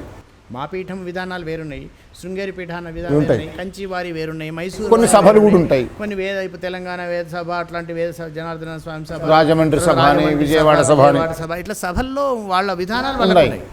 ఇవన్నీ ఉన్నప్పటికీ కూడా మీరు అన్నట్టు ఒక క్రోడీకరణమైన విధానం పెట్టి విధానాన్ని అనుసరించి పరీక్ష చేయాల్సిన బాధ్యత మాత్రం ఒక సంస్థ తీసుకోవాలి. ఆ సంస్థకి ఎవరు వినరు. కాబట్టి ప్రభుత్వం ఆ బాధ్యత తీసుకోవాలి. దేవాదాయ శాఖ తీసుకుంటుందా, సాంస్కృతిక శాఖ తీసుకుంటుందా, ముఖ్యమంత్రి గారు తీసుకుంటారా, ఎవరైనా సరే ప్రభుత్వం ఏమి చేయాలంటే నిర్దిష్టమైన వేద ప్రణాళికను ఒకటి పెట్టుకొని నిర్దిష్టమైన వేద విద్యా విధానాన్ని, వేద పరీక్షా విధానాన్ని తప్పనిసరిగా పెట్టి ఇప్పుడు ఉన్నది. వేములవాడలో అక్కడక్కడ ప్రారంభం చేసినట్టున్నారు. అన్ని అక్కడక్కడే ఉన్నాయి, ఎక్కడికక్కడ విస్తృతం కాదు. ఏకోన్ముఖీకరణ అయ్యి బోర్డ్ ఆఫ్ సెకండరీ ఎట్లుంటుందో ఇప్పుడు వేద విశ్వవిద్యాలయం ఉంది హైదరాబాద్, తిరుపతిలో ఉంది. అక్కడ చదివే వాళ్ళకి కాకుండా మొత్తం అందరికి ఉండేటట్టుగా దానికి పెద్ద కష్టపడాల్సిన అవసరం లేదు. Only notification. ఇక్కడ పరీక్షకి రిజిస్ట్రేషన్ చేసుకోండి అని చెప్పి వేద పండితులను చూసుకొని వాళ్ళు పరీక్ష పెట్టడమే. కాబట్టి ఆ దిశలో ప్రయత్నం చేయవలసిన వాళ్ళు ఆధ్యాత్మికత, వేదము, ధర్మము, సనాతనము, సంప్రదాయం మీద దృష్టి ఉన్న మీలాంటి వాళ్ళే ఆ పని చేయాలి. మేము కేవలం మాటలు మాత్రమే ఉంటాయి. మేము సన్యాసం కాబట్టి ఎంతసేపు వదులుతాం పోతుంది. కాబట్టి చెప్పడం మాత్రం మన ధర్మం చెప్తున్నాము. కాబట్టి మీరు చెప్తేనే వినాలి కదా. అంటే ఆ సమయం వచ్చినప్పుడు సలహా అడిగినప్పుడు శృంగేరి పెద్ద స్వామి వారు చెప్తారు, కంచి పెద్ద స్వామి వారు చెప్తారు. అడిగినప్పుడు సలహా చెప్పడానికి ఏముంది, తప్పనిసరిగా చెప్తారు. సలహా వాళ్ళు అడిగితే చెప్పడానికి సిద్ధం. అడిగి తీసుకోవాల్సిన బాధ్యత మీది కదా. అంతే గురువు, సంతోషం. ఇకపోతే దేవాదాయ శాఖలో మనకు అన్ని ఆలయాలు ఉన్నాయి గురువుగారు. దానికి గత ఒక 15 ఏళ్ళ అంటే ఈ రాష్ట్రం విడిపోకముందే ధార్మిక పరిషత్తు అని ఒకటి ఏర్పాటైంది. ఎందుకంటే మిగతా శాఖల పాలన వేరు, దేవాలయ పాలన వేరు. ఓ దేవాలయానికి ఓ ఐఏఎస్ఓ ఇంకెవరో ప్రొఫెషనల్ వాడు ఈ ఆలయ పాలన చేయలేడు. ఇది ఒక ధార్మిక సంబంధమైన విధానము. ధార్మికుల చేత ఏర్పాటైన ఒక పాలకా మండలి అందులో ధర్మాచార్యులు ఇలాంటి సనాతన పీఠాలకు సంబంధించిన ఆచార్యుల పర్యవేక్షణతో ఒక ధార్మిక పరిషత్ ఉండాలని, ఇదేదో మామూలుగా విధానం కాదు, అసెంబ్లీలో చట్టమైంది. చట్టంలో కూడా నిపుణుల చేత సెలెక్ట్ కమిటీ చేత పాస్ అయింది, 2 రాష్ట్రాల్లో అమలయ్యింది. కానీ ఇప్పటి వరకు నాకు తెలిసి, అంటే నాకున్న పరిమిత జ్ఞానంతో, ఇప్పుడు మాకున్న ఏకైక పీఠం మీరు, మిమ్మల్ని ఏనాడు ఒక దేవాదాయ శాఖ విధానాలు కానీ, ఆలయ పరిరక్షణ కానీ, ధర్మ ప్రచారంలో కానీ పిలిచి ఈ ధార్మిక పరిషత్తు మీ పర్యవేక్షణ కావాలని అడిగారో లేదో తెలియదు, అడగాలని మేము కోరుకుంటున్నాము. అది జరగాలంటే ఆ చట్టమే అమలు అవ్వాలని కోరుకుంటున్నాం. చట్టం అమలు అవ్వడానికి మీరు ఇచ్చే సూచన. నాయన, నేను మొదలు చెప్పిన నా పరిధిలో లేని అంశాలు నన్ను అడగద్దు. చట్టం అమలు చేయవలసిన బాధ్యత శాసనసభది, ప్రభుత్వం. అయింది, శాసనసభ అమలు చేసి ప్రభుత్వం అమలు చేయాలి. మీకు ఏదన్నా ఉంటే ఆ పిటిషన్ ప్రభుత్వంకి ఇవ్వండి, వాళ్ళు అడగాలి. అంతేగాని అవసరమైతుంది కదా గురువుగారు. ధార్మిక పరిషత్తు అనేది ఏర్పాటు అయినప్పుడు దాన్ని రక్షించుకోవాల్సిన బాధ్యత మనకు ఉంది, వాళ్ళకు గురువుగారు దాన్ని ఏర్పాటు చేసి నిర్వహించాల్సినటువంటి ఆవశ్యకత ఉంది. ఇకపోతే గురువుగారు, మీరు భారతదేశంలో ధర్మాచార్యుల్లో మీదొక విలక్షణం. ఎందుకంటే అనేక భిన్నమైన గ్రామాలకు వెళ్తూ ఉంటారు, చాలా గ్రామాల సంస్కృతి అన్నీ మీకు తెలిసి ఉంటుంది. ఇలాంటి గ్రామాల్లో ఉండేటువంటి ధార్మికత, సంప్రదాయాలు, భిన్నమైన సంస్కృతి, ఇవన్నింటికి పరిరక్షించుకోవాలి అంటే మీ యొక్క విశాలమైనటువంటి ఇన్ని వేల లక్షల గ్రామాలు సంచరించి ఉండొచ్చు, ఎంతోమంది లక్షల మందిని చూసి ఉండొచ్చు. పరిరక్షించుకోవాలంటే గ్రామస్తులుగా, సంఘాలుగా, సమాజంగా ఎలాంటి దిశానిర్దేశం ఉంటుంది? దీనికి ఎవరో వస్తారని ఏదో చేస్తారని వెనకట ఒకటి మాట ఉంటుంది. ఎవరో రారు, ఏది చేయరు. కాబట్టి మనను పరిరక్షించుకోవాలి. ప్రతి గ్రామములో ఉండే పెద్దలు ఆ గ్రామములో ఉండేటువంటి సంప్రదాయాలు, కట్టుబాట్లను మొదలు కాపాడాలి. అవును. నిరక్షరాస్యతను పూర్తిగా తొలగించాలి. మన శాసన చట్టం ఏదైతుందో భారతదేశ శాసన చట్టాన్ని పూర్తిగా అమలయ్యేటట్టుగా గ్రామంలో చూసుకోవాలి. అంతేగాక ప్రతినిత్యము ప్రతి గ్రామంలో దేవాలయానికి వాళ్ళ సంస్థలకు వెళ్ళి ప్రార్థన చేసి ఒక 10 నిమిషాలు గడిపే అవకాశాన్ని అక్కడ చెయ్యాలి. ప్రతి నెలకు ఒక దగ్గర కూర్చొని భజన చేసి లేదా ప్రవచన చేసి లేదా పురాణ ప్రవచన అలాంటివి చేసి ఉన్ముఖీకరణ చేయాలి. గ్రామంలో మంచి చెడు జరుగుతాయి, వివాహాదులు, వేరే మరణాదులు జరిగినప్పుడు పెద్దలుగా ముందుండి ఆ పెద్దలు నిర్వహించాలి. ఇది ప్రభుత్వం చేసేది కాదు, ఎవరూ చేసేది కాదు, మనముగా చేసుకోవాలి. కాబట్టి ప్రతి గ్రామములోని పెద్దలు యువకులను ఈ ముఖంగా ఉన్ముఖీకరణ చేయాల్సిన అవసరం ఉంది. ప్రతి గ్రామంలో ఒకటి, మన భారతదేశం ఎట్లాంటిదంటే మన శరీరం లాంటిది. భారతదేశం ఒక శరీరం లాంటిది. శరీరంలో ఎముకలు ఉంటాయి, మాంసం ఉంటుంది, మంచి కళ్ళు ఉంటాయి, ఇవన్నీ ఉంటాయి. ఇవన్నింటిని గ్రహించే జ్ఞానం ఉంటుంది, ఇవన్నీ ఇందులో ఉంటాయి. కాబట్టి విభిన్న సంస్కృతులు ఇందులో ఉన్నాయి. మన దాంట్లో అనేక రకాలు కళ్ళు ఉన్నాయి, ముక్కు ఉన్నాయి, నోరు ఉన్నాయి, చెవులు ఉన్నాయి, కాళ్ళు ఉన్నాయి, ఇవన్నీ ఉన్నాయి కదా. అవును, ఇవన్నీ ఉన్నాయి. దేనికి అదే గొప్పది. కాబట్టి ఈ సంస్కృతి గొప్ప, ఆ సంస్కృతి గొప్ప, ఈ సంప్రదాయం గొప్ప, ఆ సాంప్రదాయం గొప్ప, ఇతను మనకి వస్తాడు, అతను రాడు, ఈ గురువు మంచివాడు, ఆ గురువు కాదు, ఇది ఇటువంటి తారతమ్యం లేకుండా వాళ్ళ గ్రామములో, వాళ్ళ కుటుంబంలో, వాళ్ళ వంశములో వాళ్ళకు సంబంధించిన ఆచార పరిరక్షణ, సంస్కృతి పరిరక్షణ, వాళ్ళకి ఇంటి దేవుడు అంటే కులదైవం అంటారు, ఇష్టదైవం, గ్రామదైవం, వీటిని పరిచయం చేయడం. వచ్చిన వానికి మనకు 5 యజ్ఞాలని, పంచమహాయజ్ఞాలు. వచ్చిన వానికి ఇంత అన్నం పెట్టడం, పశుపక్షాదులను పోషించడం, గ్రామాన్ని శుభ్రంగా ఉంచుకోవడం, ఇవన్నీ వేద ధర్మాలు మనకు చెప్పినవి. వీటిని ఏ గ్రామానికి ఆ గ్రామం కట్టడి చేసుకొని హాయిగా ఆ గ్రామ పెద్దలు కనుక చేసుకుంటే ఏ విధమైనటువంటి ఆటంకం లేకుండా ధర్మపరచన కొనసాగుతుంది. చాలా అద్భుతమైనటువంటి ఇది మీరు చేసే యాత్రల వల్లనే, అంటే ధర్మ ప్రచారం వల్లనే ఆ కోణం మాకు విభిన్నంగా ఉంటుంది. ఈ గ్రామంలో ఉన్న ఆచారం ఇంకో చోట ఉండదు. ఒకటే దగ్గర అన్ని నువ్వు ఉద్రిక్తతలు ఉంటాయి కొన్ని సంప్రదాయాల విషయంలో కూడా. రుద్దకూడదు ఎప్పుడు కానీ. సంప్రదాయాలను వృద్ధి చేయిస్తే ఉండవు. అవును, సంప్రదాయం అనేది ప్రసరణశీలం కాబట్టి నీ వంశాచారం ఏందో చెప్పుకొని నువ్వు చేయాలి. నా వంశాచారమే నువ్వు చేయమని చెప్పడానికి తప్పవుతుంది. సామూహికమైనటువంటి అంశాలను చెప్పవచ్చు, కానీ వృద్ధి చేయకూడదు. ఇంకొక విషయం కూడా గురువుగారు, మీరు చాలా చోట్ల జీర్ణ దేవాలయాల పునరుద్ధరణ కూడా చేస్తున్నారు. మా ఊరే అందుకు ప్రధాన సాక్ష్యము. మీ వల్ల ఒక 100 ఆలయాలు అది వచ్చింది. అది అన్ని చోట్ల జరగాల్సిన ఆవశ్యకత కూడా ఉంది గురువుగారు. ఇప్పుడు మీ దృష్టికి వచ్చినంత మనము బ్రతికున్న రోజు చేస్తూనే ఉందాం. అవును, ఇంకో చోట నువ్వు చేయమని చెప్పే అవకాశం మనకేంది? మన దగ్గర చచ్చిన రోజులు నేను చేస్తుంటా, మీరు చేస్తుండే. కొత్త గుడి కట్టే బదులుగా పాత గుడి ఉద్ధారం చేసి దాంట్లో పూజ చేస్తే చాలా ఫలితమైన పరమ గురువు గారు మా గురువు గారు చూపించిన తొవ్వయి. అవును, అందుకని ఆ తోవలో వెళ్తున్నాం. ఒకటి ఇప్పుడు అన్నదానం చెయ్యి, అతిథి భోజనం పెట్టు, కానీ ఇంట్లో అమ్మ నాన్నకు అన్నం పెట్టాలి. అమ్మ నాన్నకు బట్టలు లేకుండా చేసి బట్టలు దానం చేసినట్టుగా ఉన్న ఊర్లో గుడి కూలగొట్టి కూలిపోతూ చూసుకొని బయట గుడికి దానం చేయడం కాదు. కాబట్టి మనము ఆ విధమైనటువంటి, అందుకే జీర్ణమైనటువంటి ఆలయాలు ఉద్ధరణ చేయడము, పెద్దలను గౌరవించడం అన్నీ సంప్రదాయ పరిరక్షణ ద్వారా మా గురువుగారులు అందించినటువంటి మహత్ప్రసాదం. ఆనంద సంప్రదాయంలో ప్రధానమైన అంశం ఇది. అన్నదానం, పెద్దలను గౌరవించడం, వచ్చిన వాళ్ళని ప్రేమతో ఆదరించడం, అది ఈ సంప్రదాయంలో ఉన్నటువంటి అంశం. కాబట్టి వాటిని పరిపాలించడమే మన ధర్మం. నా ధర్మం ఏదో మీ ధర్మం కూడా అది. చివరగా గురువుగారు, ఆదిశంకరులు 4 ఆమ్నాయ పీఠాలను స్థాపించారు. మనకు మళ్ళా సర్వజ్ఞ పీఠం అని కూడా ఉంది. శంకర పీఠాలు, ఇంకా అనుబంధ ఉపపీఠాలు వచ్చాయి. ఇప్పుడు మీరన్న కాశీ విశ్వేశ్వరుడే చేసిన ఇలాంటి సదానంద సనాతన మఠాలు ఉన్నాయి. ఇన్ని మఠాలు, ఇన్ని పీఠాలతో పాటు కాషాయంబరం లేని కర్మయోగులు కూడా చాలామంది ధార్మిక సంస్థలతో తమ వంతు కృషి వాళ్ళు చేస్తున్నారు.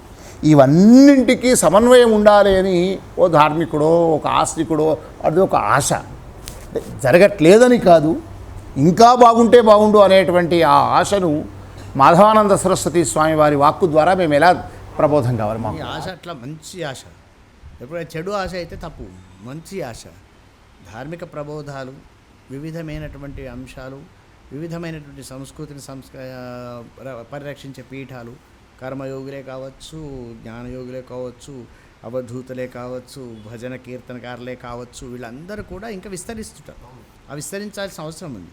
కానీ సమన్వయం చేసి ఒకటే దగ్గర ఉండాలనేటువంటి భావన పనికిరాదు. అక్కడనే విస్తరించాలి. ప్రతి ఇంటికి తోరణం కడితే ఊరంతా పండుగలాగా కనపడుతుంది. కాబట్టి ఎవరి పరిధిలో వాళ్ళు విస్తరిస్తూనే ఉన్నారు. కాబట్టి ఇక్కడ ఎవరు విస్తరిస్తలేరు, ఎవరు విస్తరిస్తున్నారు అనే అభిప్రాయాలు మీకు రాకూడదు. అందరూ విస్తరిస్తున్నారు. విస్తరించే వాళ్లను మీరు సహకరిస్తూ చేస్తున్నటువంటి దర్శనము ద్వారా, ఈ టీవీ ద్వారా, మీ పత్రిక ద్వారా, మీ ప్రవర్తన ద్వారా, మీరు చేసేటువంటి సహాయాల ద్వారా ఇంకా ముందు కొనసాగిస్తూ చక్కగా బ్రహ్మాండమైన రీతిలో మనం అందరం కలిసి సదానందుని స్మరిస్తూ, మదనానందుని స్మరిస్తూ, కృష్ణానందుని స్మరిస్తూ సాధనా సాధ్యతే సర్వం అంటూ అంతటా పరమాత్మను దర్శిద్దాం.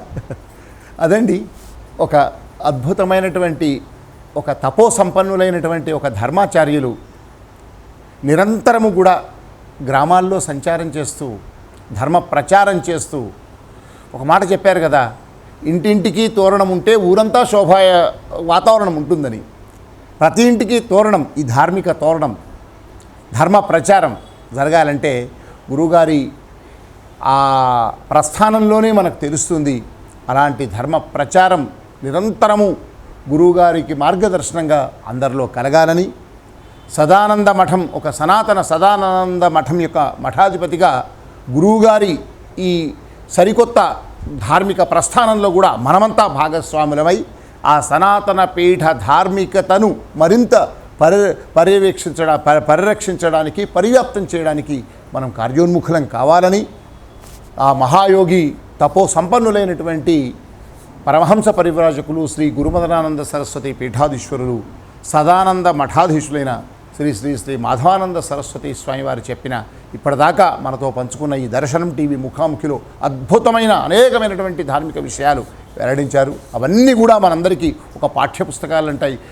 ప్రతిరోజు ఆచరణీయమైనటువంటి అనేకమైనటువంటి ధార్మిక విషయాలు. ఇవంతా సమాజానికి ఎంతో మేలు జరగాలని, మేలు జరుగుతుందని, అలాంటి అనుగ్రహం మనందరికీ కూడా గురుదేవులు అనుగ్రహిస్తారని ప్రార్థిస్తూ, ఇంతసేపు ఓపికగా ఎన్నో పనులున్నా కూడా 2 గంటల పాటు మన కోసం సమయం కేటాయించి దర్శనం ముఖాముఖి అడగగానే వారు పెద్ద మనసుతో, అవ్యాజమైన వాత్సల్యంతో ఇచ్చిన ఈ సమయానికి వారికి మరొకమారు సాష్టాంగ ప్రణామాలు అర్పిస్తూ, వారికి వారి యొక్క ధర్మ ప్రబోధం, ధర్మ ప్రచారం నిరంతరం సాగాలని కోరుతూ ఉన్నాం. స్వస్తి.